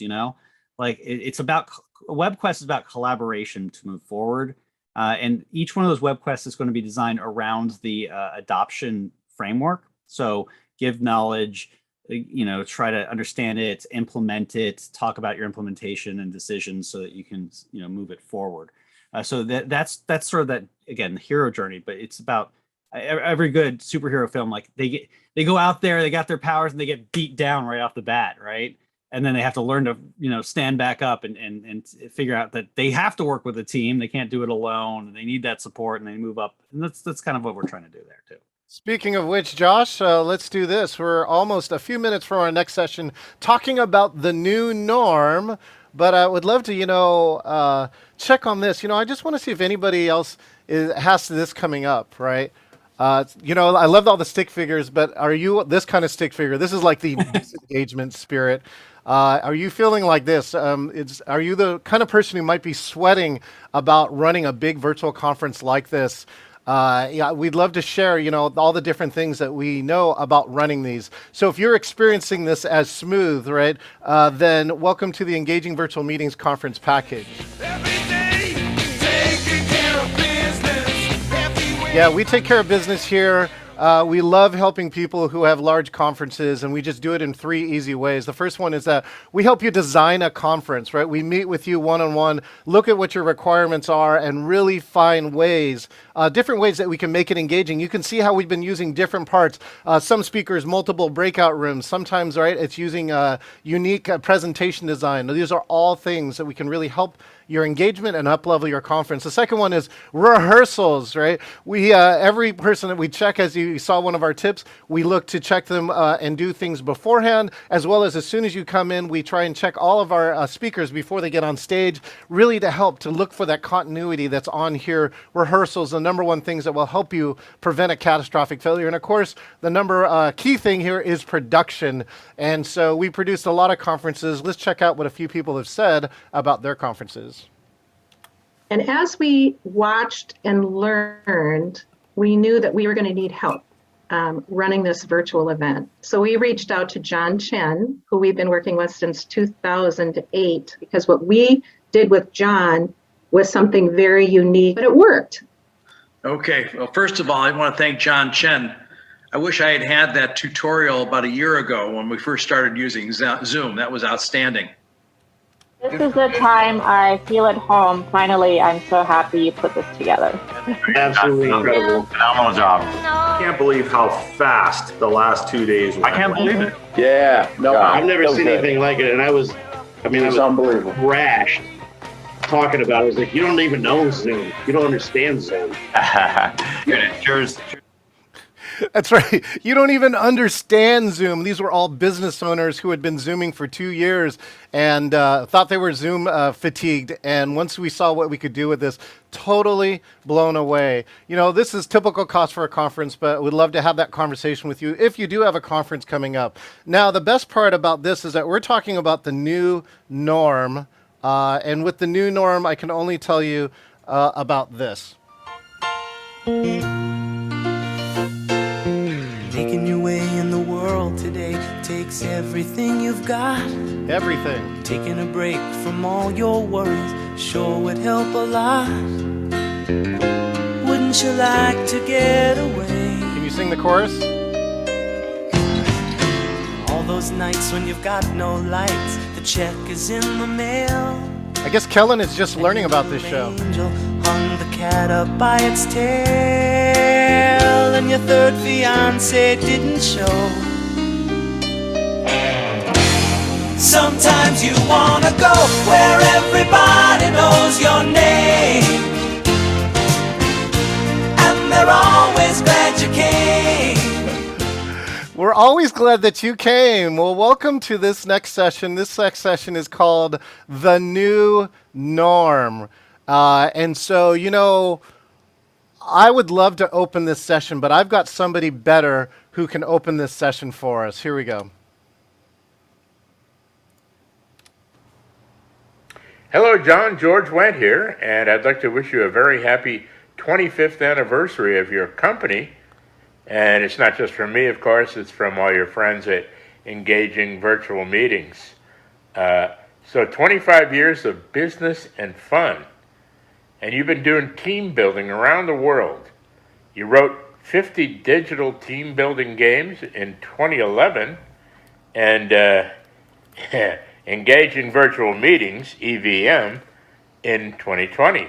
That was a good time for it. Good timing. Less than 4% of businesses make it 10 years. So that's fantastic record. So I think you're on to something. I will have one for you at Cheers. Congratulations once again. Hey, thanks, Norm. Why don't everyone do this? First off, if you have a glass, right? Cheers to Norm. There we go. And do me a favor, unmute. Everyone unmute. On the count of three, we're just all going to say Norm like you would say it on the show. Ready? Unmute. Unmute. A bunch of people. Unmute. 1, 2, 3. Norm! And the Norm. So that's what we, you know, that I thank you. I really want to thank all of my VIPs who are on my planning committee in the chat room. So thank you so much. You spent a lot of time with me, and we came up with this theme going, what is the new norm, right? And so this is a great place to find out what is the new norm. So I really want to share this session, what I feel is like the best practices that have come out in the last 2 years. So the practical things that I hope very easy to do, and a framework that that you can follow. So the first one is this. The N is nail it before it starts. And what I mean by this is, like, this conference doesn't happen overnight. Like, I just don't turn Zoom on and make this stuff all happen. You know, the real key is that we plan. We do a lot of planning. And even for a short meeting, you can tell the difference when somebody doesn't plan versus when they plan. And in fact, one of my very good friends who I contacted because she published research on Zoom fatigue said, today's meeting problems were the same problems we were having with meetings before the pandemic. Technology has just amplified them, just made them worse. And so that's where all the planning and being intentional. Somebody loved the quote too that I had for planning for half of my time talking to the audience in this presentation. So speaking of which, you know, let's hear some other people. What do you do before a virtual meeting that you think makes it successful? Feel free to raise your hand or unmute. Come join me. I'd love to hear some of your best tips about what do you do before a meeting. My little framework I use to produce is a BDA, before, during, after. Yeah, no, that's exactly how I ran this framework too. Leslie, I got to restart my computer. Donna says she uses an agenda. Is there anybody on the mic? Let's see. Josh, you want to join us? I did a virtual, or not, it's just sort of a learning event framework, so workbook that I can collaborate with other people. But I like using learning environment modeling when I'm thinking about my pacing of things. And I'm starting to integrate a active accelerated learning framework. So there's a few frameworks I kind of go to. Perfect. Thank you, Josh. And somebody, Kristen also put in here, I use a very simple run of show, which is I use a spreadsheet with times, and I actually automate it by adding the additional times you can put a duration mark. And the reason why I like using calculations and some formulas in it is that you can change the timing of something and it changes everything else. Because if you've ever run a show and didn't do that, if you change a segment from 10 minutes to 5 minutes, you have to edit everything after the document. It's one simple thing. It's easy to break, but it's also very, very easy to fix. So yeah, run sheets are a must, says Randy. Thank you so much. So I think something else that's in here too. The next one, if you haven't seen it, is that I created a video waiting room. So I starting to have this piece where I can know a lot about a meeting before it even starts.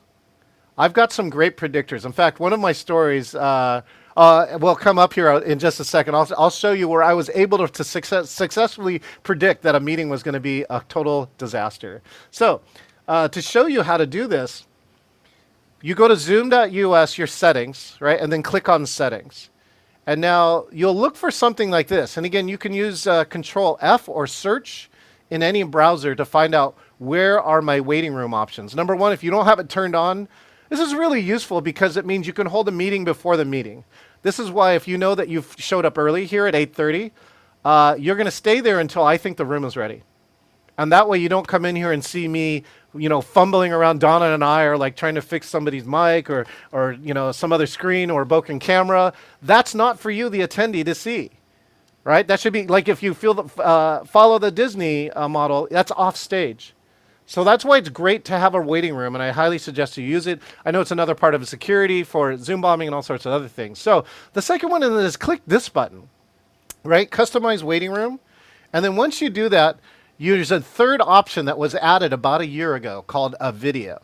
And this is really an amazing piece. So if you came in here, basically it's the talk I give in the intro, right? You've seen me give this intro, hey, I was on Prodigy, blah, blah, blah. I put that in a talk, right? And the only tough part about it is that this video cannot be bigger than 30 megabytes.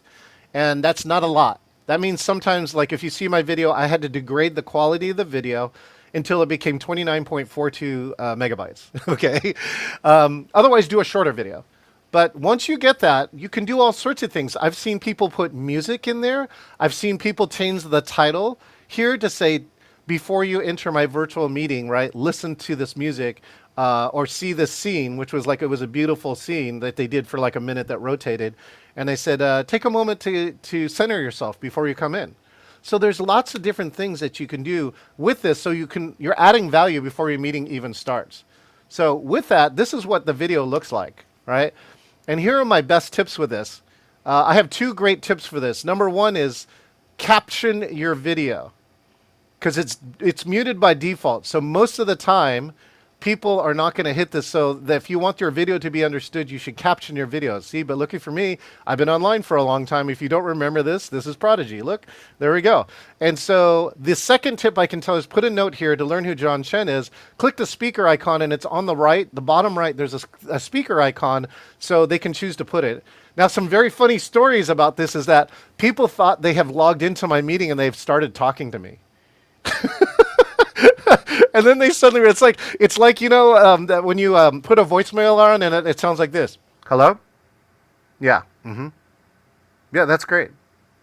And now you know that I'm punking you, and this is really a voicemail because you kind of sounds like how you would answer a voicemail. So some people think about this. I also had people log out because they logged in this video and thought they broke something and logged out again. So there's some funny stuff that you'll get as side effects, but I can tell you, less than 1% of the people I log into their meetings are using this. You put any video here, you'll get in the top 1% of least people I meet with. And so that's a great way to do it. The other part too, some of my friends were here early. I believe, let's see, who was here early with me? Oh, Miss Roberta, of course, because she's always early. So here's the other feature. You can turn on the chat in the waiting room. This is such a great piece because, when you're in the waiting room, and you're waiting, and sometimes you don't know, you're expecting, and so, the communication is so important. So even like today, I had to actually wait a little bit longer to open the waiting room, and so I could communicate that to them so that they wouldn't go away, or that at least they know what's going on.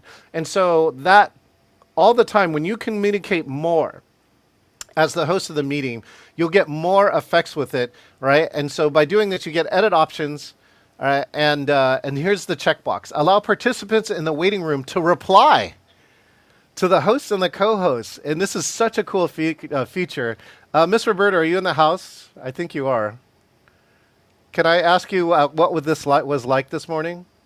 I thought it was kind of cool because you said something. I thought, oh, okay, he's late, and I answered you, and someone else answered apparently because you retweeted it or reposted it, but I couldn't talk to anyone else. But all of a sudden, I understood that you were communicating with us, and that I could say something, you would repost that.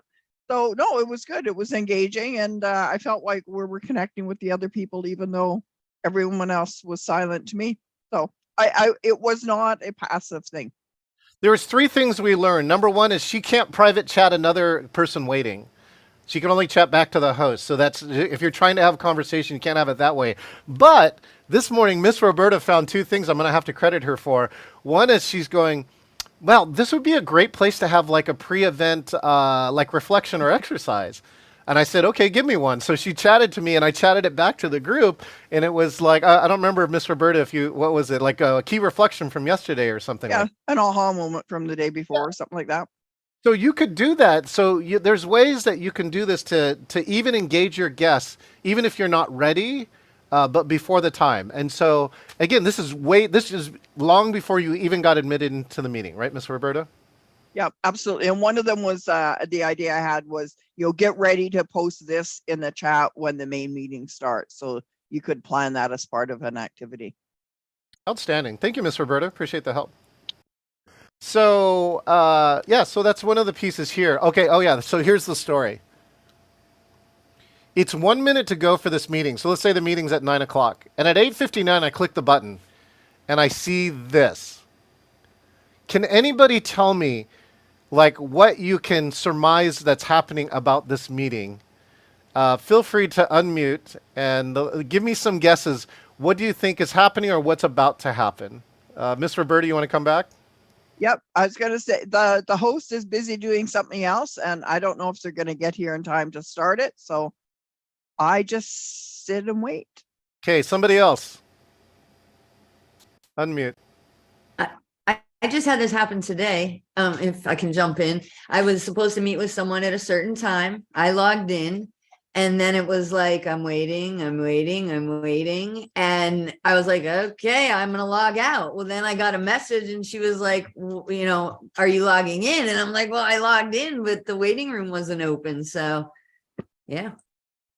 Wow. Okay. Renee too. I see you unmuted. How about you? Yeah. It makes me wonder if they are even there. Am I in the right place? Did I log into the wrong one? Is the person, do they remember me? Okay, so this happened to me, right? So let me just tell you now what goes through my mind in this, right? Especially with 1 minute to go. Number 1 is this person didn't log in early, right? If you're the host, log in early because number 1, you can check your mic, you can check your camera. If you have speakers, you can let them in, right? You can get everything all ready and set up for the purpose of the meeting, right? Practice screen sharing, whatever you have set for it. This just tells me this person didn't do that. Right? And that means that this person is winging the hell out of it. Right? And that means the odds of something going wrong in this meeting are extraordinarily high. So the conclusion of this meeting, and I'd love to hear any of your 3 reactions, was the meeting suddenly started. 6 of us or 8 of us got admitted in at the same time. But the host wasn't there because I'm looking in the participants list. The host is not there because they had set the setting. I actually turned this setting off. I don't like it anymore, which is you can meet without me, the host. There is a setting. You can allow that to happen. But the problem is I didn't want that to happen because I don't want to be responsible for a meeting that I'm not at. So I turned it off, right? So then 8 of us were like confused going, who's the host? So we're just trying to figure it out. We just get into starting doing intros. Okay, hi, let's do some intros. My name is John Chen. Boom! The person started another meeting and killed all of us. Have you ever been in a 300-person Zoom and had it end, right? Like suddenly and abruptly? It is jarring. It is one of the most jarring things I think it can happen with that. And then not more than 2 minutes later, right, an email came out saying, sorry, we're having technical difficulty. This meeting is off. But what was funny about it is when the other person killed the other meeting that they started, which killed us all, we all got readmitted because we all clicked back. And the 8 of us ended up having a conversation without the host that was about we thought the topic was about. I'm saying that we recovered the meeting, but I can tell you from my side, that was a terrible experience. Comments from any of the three of you? Anything? I mean, have you had anything like this? Or would you feel the same way? I mean, how would you feel? Miss Roberta. Yeah, well, I've certainly been part of coming to a meeting that the host didn't show up for. So somehow they've allowed that. And, you know, it's not that people won't talk to each other, but there's no welcome. There's just, you kind of randomly going around. You're like, everyone's kind of going, well, what's this about? And am I spending my time well? So it just starts everything off on the wrong foot. Everybody on the wrong foot, right? Which is going to get me to my next point. Oh, in just a second, Renee. Yeah, I just mirror the wow in my mind of, oh my goodness, like it's just not, it's not responsible to set up a meeting and then not show up. No, and it's not fair on the people who've turned up there to participate, and all of a sudden I feel like I started chatting with someone and then a third person comes, so I feel I'm going to be rude if I don't like introduce them to that person. So all of a sudden I'm sort of semi-facilitating when I was supposed to be here as a participant. Yeah, Mr. Roberta, it'd be like me inviting you over to my house, right? In 3 minutes when you get in my house, I go, get out. Yeah, or you leave and just say, you know, the party's in your hands. Like, welcome these people. You know, do what you want. You know. And Renee hosts a Game Garage, which has 30 to 50 attendees every week, right? Renee, you know what happens if you log in that late. You already know what's going to happen. I don't know, Kristen. Any other final comments? Okay. No.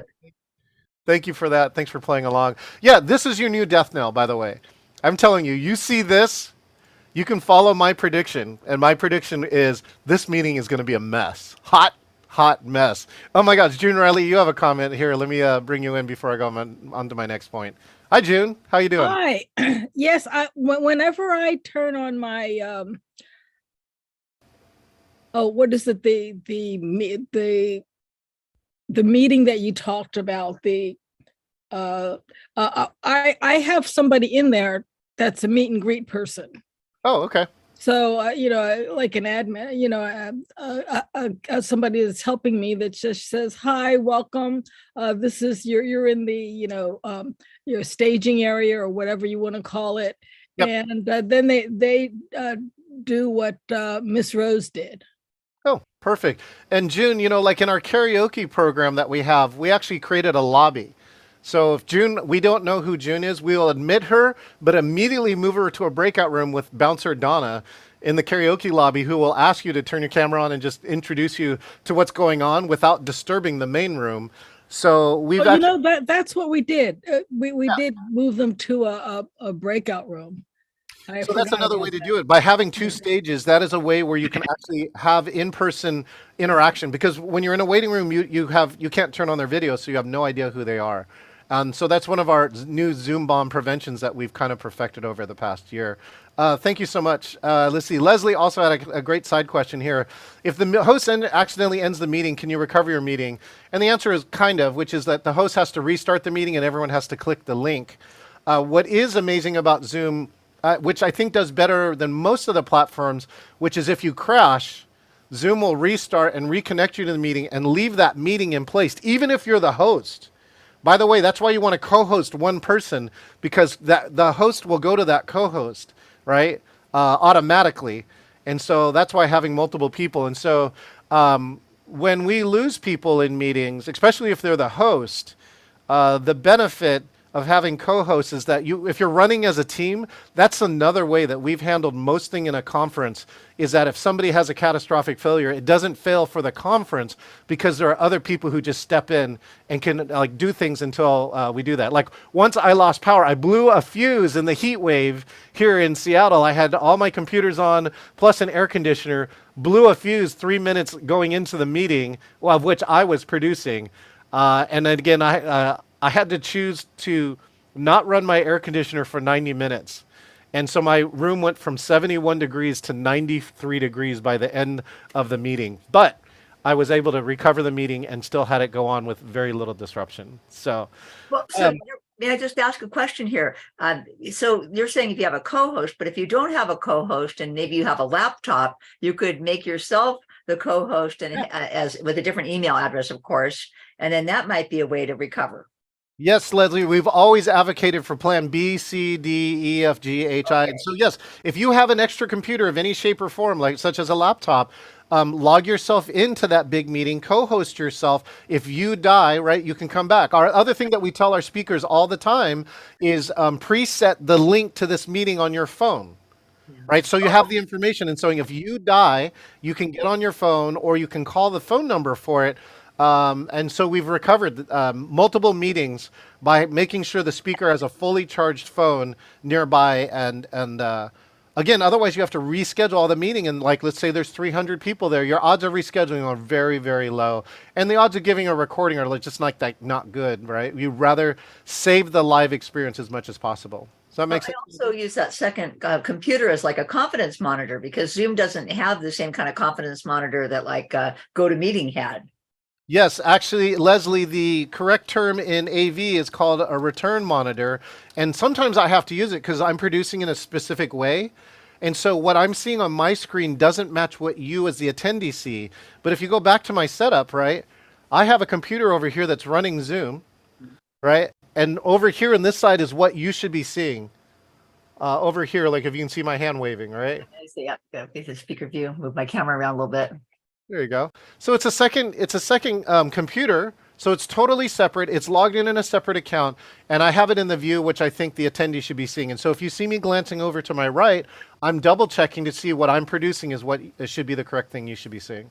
So I promised myself I was not going to get excited about seeing your studio because I just can't do that. It's not working. You don't have to do it all, but Leslie, you're right. Like, just imagine your main computer and your laptop to the side and get into the habit, especially when you're presenting, of logging in twice. Again, you got to either disconnect the audio, or I just plug in headphones, by the way. That's my easiest one. I have one computer with speakers. All the other computers are headphones, and that's how you can avoid echo. Okay? Good to see you, Leslie. I'm glad you're here. Okay, so now the O. Let's see if we can get to the O here. The O is the opening, which is like, I love this before, during, and after, right? This is the O. The O for Norm is opening. Your first 5 minutes are the most important. Your first 5 minutes are the most important thing. And, yesterday, or today, actually, Kellen was here. And, again, we didn't rehearse this, but he wanted to play a song because he said he just edited last night. So who here wants to learn how to play music? Who's here? Someone who doesn't know how to play music? Oh, Kristen. Okay, great. I see you now. So let me bring you up. Okay, Kristen, do me a favor and make sure open either a YouTube video or your favorite music program such as Spotify, Amazon Prime, iTunes, whatever. So tell me when you're ready.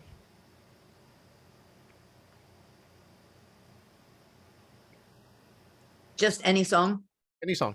Well, could it be clean, please? Because, Oh, yeah, of course. I don't know what kind of music Kristen likes. But there's all kinds, but All right, I got one. Okay, great.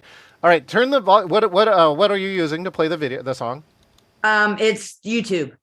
Okay, great. See the volume on the YouTube right next to the play button? First, drop it all the way to 0. Okay. The ad's on right now. Okay. Okay, great. So now come back here to Zoom. Hold on. Got it. Brandon says you look like a Tupac fan. Don't judge. Don't judge now. Snoop and Dre are more my style, but that's okay. Let's see. Wait, what do I have from Tupac? Okay, go ahead and hit share Tupac. Share. See if I Wait, can. share screen? What do you mean? Yeah, share screen. Okay, that's not her. That's to the wow, West. Okay, share screen. It says disabled. Oh yeah, of course. Hold on. I gotta give you special abilities today. Okay. Now try. All right. Share No, screen. Yes, I see stuff. Great. I Now see my video. you should see basic and advanced, just like this. Basic and Yep. click advanced. Yep. And look for this speaker. Yep. Computer audio. Yep. Now click share and I'll confirm that you got it. By the way, if you're the host, you want to confirm that you got it, you look at participants or the sharing and should be a speaker icon when she finishes it. So go ahead. Okay, And here we go. Yes. Okay, see, I confirm. You can see now in the top center, you have a green piece that should be saying something like, Kristen is sharing her computer sound. Okay, now go back to your song. And roll the volume down. Okay, great. And See you can now, hear me now. so You can Kristen, hear me this is now? one of the key pieces of volume of knowledge you need to know. It's twice or 3 times as louder for us. than it is Okay. for you. So what you want to do is now move the volume up slightly until I tell you stop. Okay. Okay. Wait. Stop right there. It's like this much.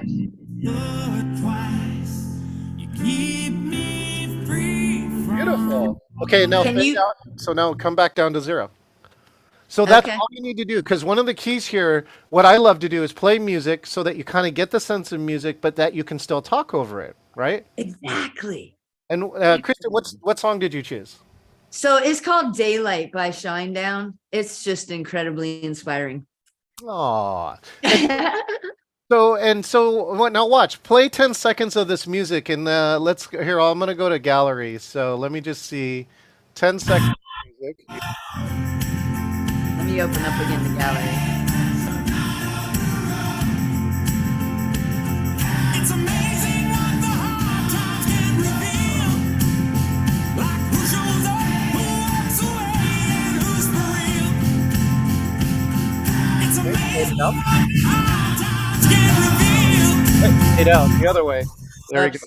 And now let's ask the audience, Kristen. How does anybody feel, or what emotions you might be having? What's a word to describe your feeling as you listen to this song? Feel free to unmute. Connected. Thank you, Kendall. Oh, melodic. Thank you, John. Took me back to the first session this morning. Yes, Renee. Engaged. Engaged. Thank you, Randy. Uplifted. Uplifted. Thank you, Jen. Anyone else? Thank you. In tune. Oops, say again. In tune. In tune. Oh. Like I'm tuned in. Oh, but I'm then tuned in in. Oh, tune. yeah. I was Yeah. gonna feel like he's a professional singing in tune. So thank you for that. And the reason why I show that is that that's the power of music. Thank you, Kristen. And why I really advocate. And so many people don't use music. Like, have you ever been into that meeting where you get in there and it's all black, right? There's nothing happening. Nobody has their cameras on. Or there's no music. There's no slide to even tell you on the right place. Has anybody ever been in that meeting? If you have, feel free to either raise your hand or I would love to hear what that meeting felt like. And John, before you get too far, there is a request for instructions for how to share sound. Yeah, I will give them to you. Actually, I'll write them out and put them in a handout for you too, because it's so key. Yeah, Leslie says boring. Donna, you've had some of these meetings, and sometimes they're business meetings, right? Big companies, big corporations. Yeah. And You come in and the pre-check is still going on. My favorite was a webinar that wanted everybody to be more engaged. Now, and as I'm chatting to the host, they didn't realize that in a webinar you can't chat to the other people. You can only chat to them, and you don't see a participant list. So you have no idea who's in the room. So how can you feel safe saying anything when you don't know who's in the room? See how all these small things, like turning off chat, hiding the participants list, right? Things we're used to. It's why I actually advocate not for webinars. I advocate for almost running everything in meetings. It's almost the same. It's actually better because you can actually see everyone. You can run it up to 1,000 for a very economical cost in Zoom. So there's no reason not to. And if anybody does make me present in a webinar, you can follow my trick, which is promote everybody to panelists, because then it turns into a meeting. And I've actually done this. And then you can interact. Again, you can go and engage with people, even if you think you're constrained. Thank you, Donna, for your comments. So, yeah. So then right after that, then it's the welcome. Right. So we've talked about yesterday in so many different ways. Why don't we all go to the chat and just say, what are some of the coolest or most interesting ways to welcome people? Obviously, the easy ones are audio, right? Hi, Vicky. Welcome, Daniel. The other one is chat. Sometimes, especially in large meetings, we had as many as 6 or 7 ambassadors. They were assigned different letters of the alphabet to welcome people when they came into it, because there was like 300 of them. So spotlighting, saying names. And so Leslie, you can talk. I can talk a little bit too about music, right? I have an ASCAP license. We talked about this in the last class, but I'll just restate it.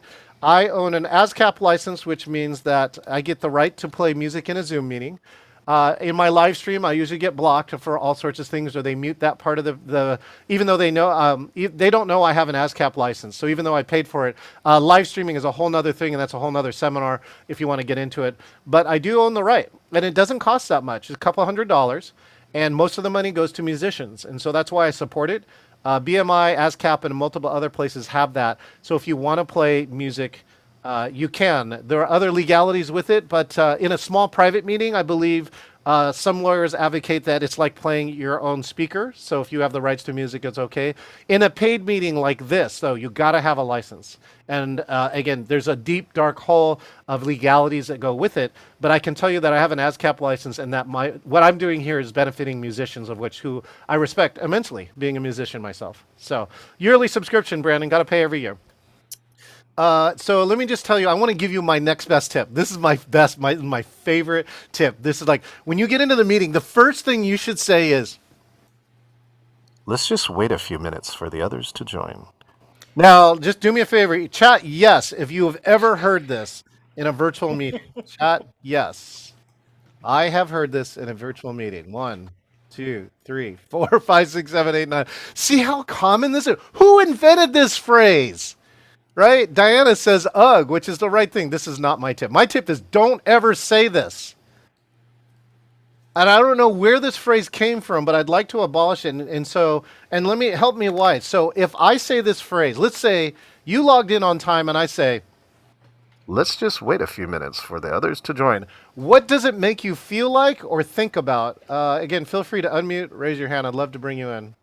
I am not important, and I am not thanked for coming early. Thank you for that. Let's go to Brandon.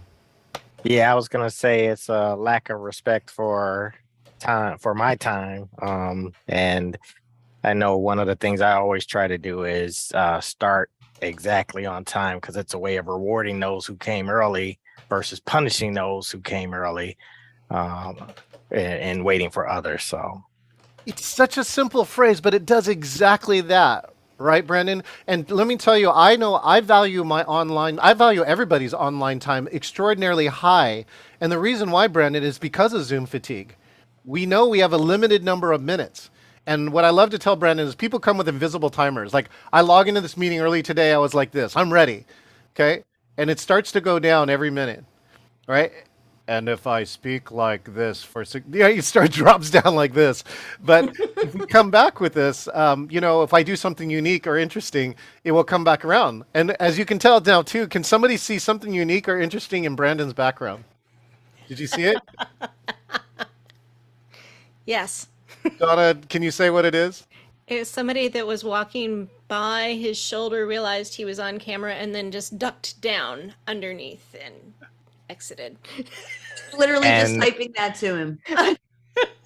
and the unique thing about it, Donna, is that's me. I recorded that, so that's me. So these are things too, like I have a boat that goes through in one of my backgrounds that was an accident, but like it happens like 22 minutes into the virtual background, so almost nobody notices it. All right, until somebody goes, "There's a boat." Right, so then you learn who the observant ones are. Going back to this though, right? It's value people's time. So, Brandon, what are some other things that you can do besides say this notorious phrase?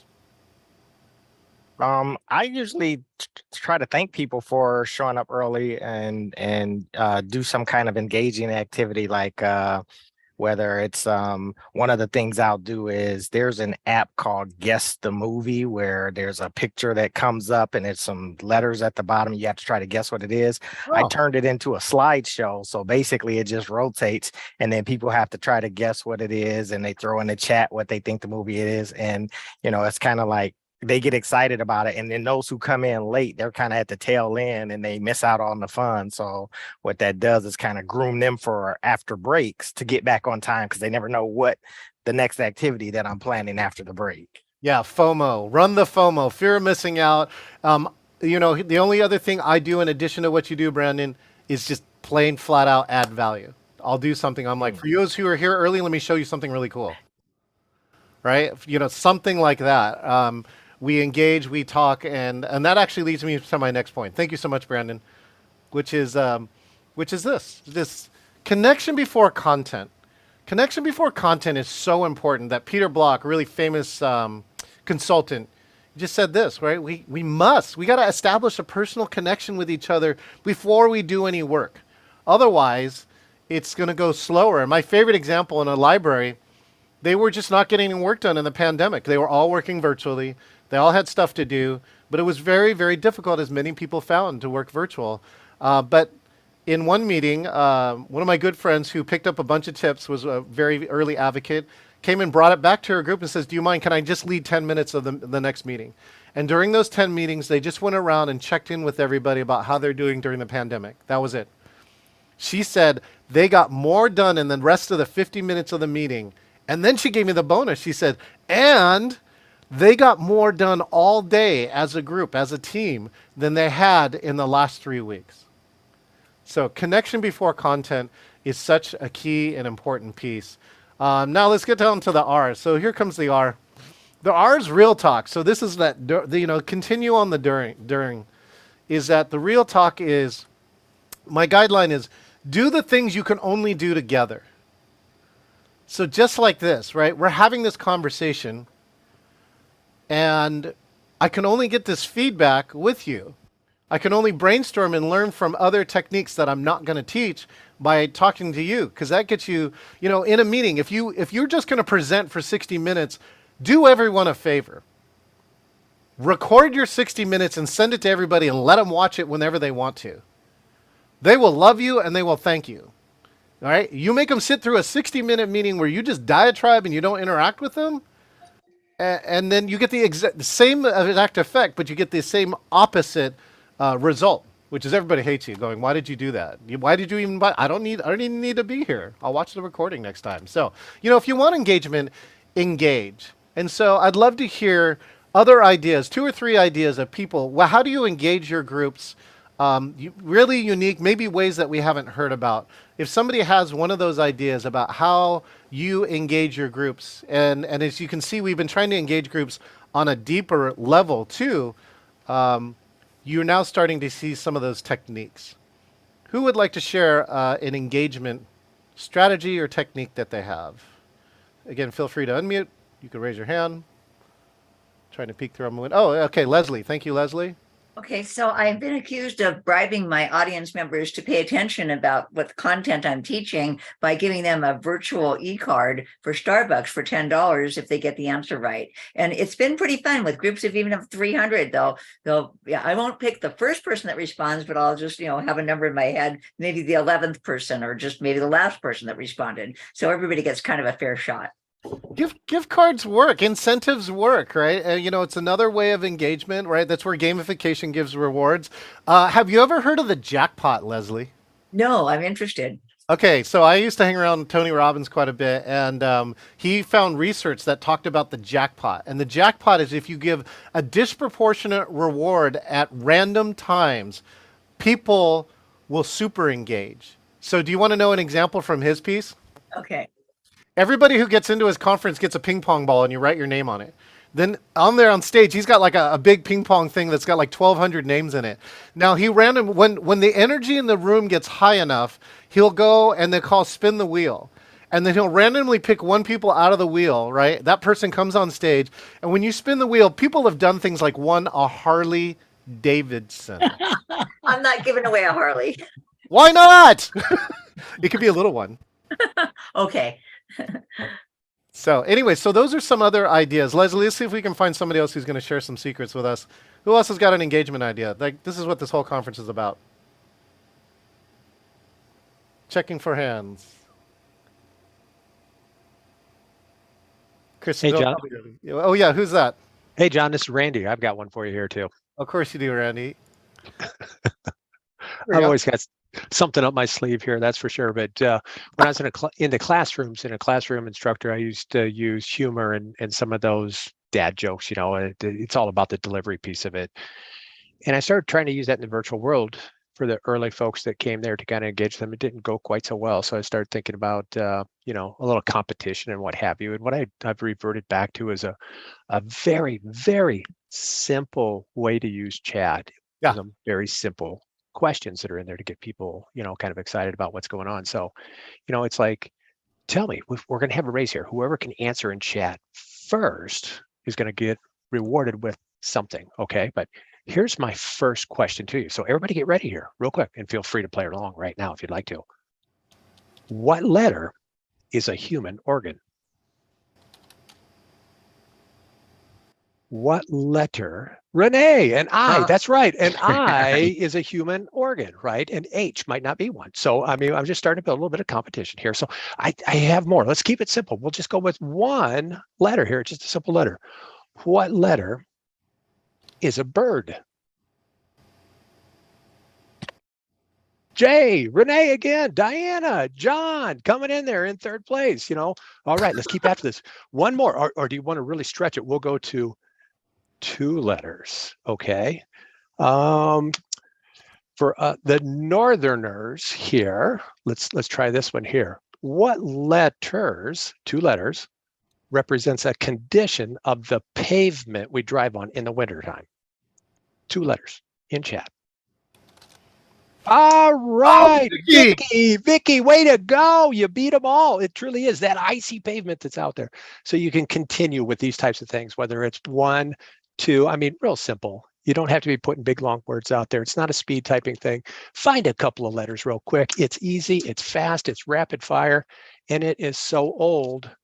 Here's a mimeographed copy of the 1 letter and 2 letters. So do your screen captures right now. Truly a mimeographed copy of them from the 1960s. Leslie, I see you with the camera. I see you with that camera. Gotta get it. So Gotta there get you it. Hurry go. up. Oh, There good. you go, folks. There you go. So thank Randy. you for allowing me to help out.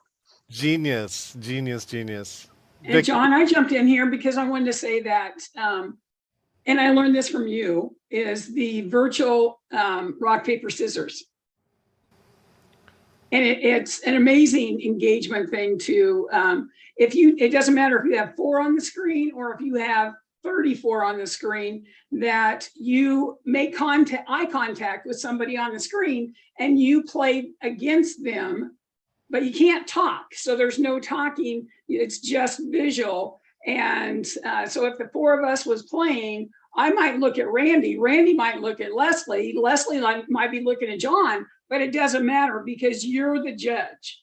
So if I'm playing Randy and I have a, let's say a paper over the rock, then I'm out. So I have to shut off my camera and it goes down to 1.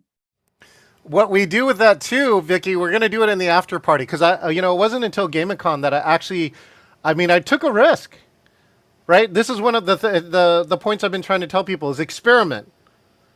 And so we played rock, scissors, paper as a tournament. If you've ever seen it in real life, it's really fun. It's really amazing. You start in pairs of 2, right? The person who wins moves on and finds somebody else. The person who loses doesn't lose. They become the fan. And so what happens is very quickly in 6 or 7 rounds, you basically get down to 2 people. And then we run this really big style, like playing Final Countdown against the 2 people, rock, scissors, paper. And we actually finally transferred it to virtual using breakout rooms, and it worked. I'm going to have the 3 of you stay up here with me because, another way too, we're talking about real talk. Let's do this. We're going to take a poll, and you can feel free to join in this poll. Well, I want the 3 of you to help interpret this poll, okay? So the poll this time is called Disengaged Attendees. In which way do you think is likely to work with your disengaged attendees? So many people told me they had disengaged attendees. Here are some of the options. Yell at them to turn on their cameras. Ask them to help you. Use their name in a sentence but not really call on them. Ask them to chat. Ask them to unmute. Ask them to complete a poll. Stop talking. Or something else which you can write in the chat. Randy, what would you do in this case for your disengaged attendees? My go-to is really to pull them into a poll, to try to drag them into a poll because they are totally disengaged. So dragging them is a piece of it, but it also comes from the way that you approach that as well. So you can use different techniques. I'm not a big fan of the yelling or telling them to get on camera, but encouraging people, John, to get on camera is really neat. My team is a team of professionals in the talent development arena. So we're commonly on camera. Most of the time we are, and it's not a norm. So really, we drive that through our own behaviors as well, that when we drop into a meeting, it's video on, game on, here we go. We are present, we're in the moment, we're ready to party right here. And you can see us too. There's nothing more powerful to connect with another human being than through their eyes. Okay, Leslie, are you interested in the results of this poll? Okay, get ready to help me interpret in 3, 2, 1. What do you think? Oh, let's get you off of mute here too. I got you. 59% feel that using their name but not calling them directly. So don't put them on the spot, but use their name one way or another. And so I think that's way to wake people up. Ask them to help you, got 18%. So that was next in line. Ask them to complete a poll, 12%. Stop talking. That would have been the one that I would have chosen because that certainly would jar me awake. What's wrong? Is my system shut down? Is it over? Did I fall asleep? And ask them to chat 6% as well. Excellent. Vicki, any final observations with this poll? No, I think it's spot on for me because if I'm not have my eyes on the screen, but I'm off screen and listening and I hear my name, it's like, oh crap. It is effective, I have to admit. It is, and again, without calling on them. So there are even times too when you just come on here, and if you didn't hear it, it sounds something like this, like, oh yeah. So what I really love that June said this, comment like 2 minutes ago. I thought that was a really valuable comment. So you see, and so I never called on June, but I can tell you the natural reflex for somebody when they hear your name in a virtual meeting and they're not paying attention is to come back and going, what? What do you want, right? So I think it's really valuable. It's pretty crafty. I'm surprised that with that 10, right? Quite at 59% of the people who answered this said yes. So thank you so much for the interpretation as Paul. Let me get through I got a couple of final points here to close up this part of the program. So these are all things I believe are part of the new norm, right? Run polls. And by the way, that's my best practice for running polls, right? Run a poll, talk through while people are voting, right? And then bring somebody up and then let them interpret the result. You don't say anything. First, let them interpret the result and then add your comments at the end. You immediately engage somebody. And here's the other part. They don't know the results of the poll. In fact, you don't even know the results of the poll. So sometimes you can get really valuable insights using a poll like that for engagement. This really gets around to your facilitator skills. Like this, one is what you see here, air traffic control, which is I'm trying to help manage and I have other people helping me like Donna, so that only one person is talking at a time. And if that does happen, we'll get both of them somehow. And that inclusion, that are really to attempt to speak to others. So with that, when you do it all, the last M in norm is that you can make magic. And the real key here is to end on time. And so to end on time, again, we're due to scheduled to end at the top of the hour. So I start wrapping up with a few minutes to go. I'm always looking at the clock. By the way, if you haven't figured it out, right, inside of my setup, I got a big old clock. And so I always know what time it is and what's going on. Now, there are a few times that you do need to go over, then you should ask permission and find out. And if somebody can't go over, then again, you should cut it off at the end. Do anything again to end on time and then do the parts. But if you do get permission from almost everybody, then you can go a few minutes over. But end on time, right? End on time. And so with that, I got my good friend here. Let's see. Oh yeah, Randy's going to come up. Randy emailed me earlier. There we go. And we really talked about closing activities. So, part of the Make Magic is end on a high note. So that's one of the key pieces that I have. And so, Randy, why don't you tell me a little bit more about what you're looking for and, of course, how you want to do this key learning exercise. Absolutely. Thanks, John, for that as well. And thank you for this opportunity. So this is a time for everybody here in the room. It's a crowdsourcing deal, right? Everybody saw John's summary of day one, and I'm thinking to myself, why did that come out at 2 a.m. in the morning? John never sleeps, right? We know that because it's the preparations that he puts into this ordeal for us here. So what I want to do is just draw on you from crowdsourcing. In chat at this time, if you would please add at least one key learning, at least one. If you have a couple of, please do so. Or a discovery that you plan to implement immediately. Now, I'm going to share with you verbally here. You see the old glare up on top up here. Okay, I heard earlier from one of our presenters, and let me get her name here, Elizabeth Steele. Thank you so much for that tip around putting parchment paper over a light bulb. That's my key learning here for today. So as soon as we get off here by tomorrow, maybe this glare and shine on my forehead won't be quite as prevalent as I apply a no cost $0 type improvement that's out there. So again, get these things into chat here. So, hey, John, I see some really good stuff coming through here too, And now watch this, Randy, right? Pick somebody in the audience to help read a few of these out. All right. How about Vicky Allgood? Vicky, can you come back up here? We were up here just a little bit ago. Help us identify a couple of these things, or one that really resonates with you other than your own. Oh, let me get you, Vicky. I got you. Don't touch the keyboard. Okay, go ahead. Thank you for that, John. I like the parchment paper because number one, I have it in the house and I can use it. And my Venetian blinds in this room are broke. So I can't, yesterday they were open and they, I don't know that anybody could actually see that I was a real person, but, and now they're closed and I felt like it was too dark, but I think with the parchment paper and then thinking back, it was yesterday and I don't know who said it, sorry, is the shower curtain. The opaque shower, you said that? Been using it for a long time. You betcha. Yeah, that's a quick, easy thing to do too. So thank you. I love Randy's comment. Parchment paper and a light bulb and a frozen bag of berries in my lap. That's all I could think of, a frozen bag of berries. I've never heard about that. I do. I sweat. And the maxi pads, I of course, never comes top of mind to me, but I can see how that add value as well. I am sitting on my jacket coat, trying to pull it down in the back. I am implementing real world improvements on the fly. And with that, I want to say thank you, John, and not just to John, but John for getting this rolling for us, but all of us together as a community here, working together to improve ourselves in the professions and the chosen areas that we're going. So thank you all. I appreciate this. Perfect. Thank you so much, Randy. Let's do this part. Watch this recap.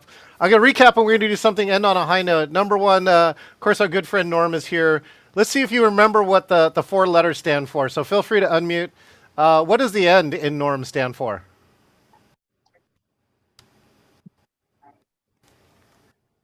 Nail it. Thank you. Oh my gosh, I was going to get Jeopardy music. Nail it, and nail it before it starts, people. Thank you so much. What's the O stand for? Opening. Yeah, the opening. First 5 minutes of your virtual meeting are the most important, right? Get it right. What's the R stand for? Real talk. Real talk. Don't do fake talk, right? In the middle of your meeting, make something meaningful happen, right? By having a real conversation. And what's the last M stand for? Real talk. Make magic. Make magic. That's right. So, and we actually do that. So I want to share my closing activity today is called Stamp Storm. And again, if those who want to stay after 1 o'clock or the top of the hour, feel free to do so. We'll have some discussion time or some breakout rooms. But here's the key. I found this. Let's see. I found this by accident. I was debriefing a group. And so feel free to, I would love for you to draw a picture. So you should already have a pen, or on the top center should say View, Options, Annotate. And then you can start writing a picture. And so what I would like to do is have you draw a picture of how you feel at the end of this day. Draw a picture at the end of this day. So while you do that, I'll continue on the story, which is with a group of 50, they were having a company retreat. And they were all over the world. So there were only 3 hours that worked with all the different time zones that we had. And so we really had to maximize those 3 hours. So I'm showing them this whiteboard. And then at some point, they got so crazy with the whiteboard that my Zoom crashed. And I'll show you the way that they broke it in just a second. And of course, I came back into the meeting and I said, oh my gosh, you know, you broke Zoom. You people are so amazing, you broke Zoom. By the way, that's the cover line for anything that happens when you crash Zoom. And then we started doing stuff like this. So again, continue drawing pictures. And for those who have found it too, you can go to Stamp. And you can pick any of those, like a heart or something else, and start stamping things that you like. Right here, I'm going to go to the person that's blue over here, and I'm going to give them some eyes. I'm going to go to the person in the middle and give them some heart eyes. Okay? So if you want to go to Stamp, and now pick any stamp. And now do me a favor. And now click as fast as possible. Everybody who's online, click as fast as possible. There, now do you see that? And what's amazing about it is it reminds me about once in Crater Lake. I was camping there and we had a hailstorm. And the hail was so big that when it hits the water, it makes a drop come up because the hail's so big. And so the best part about this is, one, is that this is beautiful. And two, this is really the culmination and the product of all of us being here together. This picture is this of all of us being together. So with that, I'm going to save the picture. All right. I'm going to grab it here. I'm going to put this in chat. By the way, this is the Zoom whiteboard. This is built in. Everybody has access to this, right? Let's do some, well, we got 1 more minute. Now try and find something unique on here and see if you can draw some other stuff. Like I just found the squares. And just draw as much as you can in the next 60 seconds. And let's say goodbye to our live stream audience. Everyone unmute and say goodbye. Goodbye. Bye now. Goodbye. Thank you. Goodbye.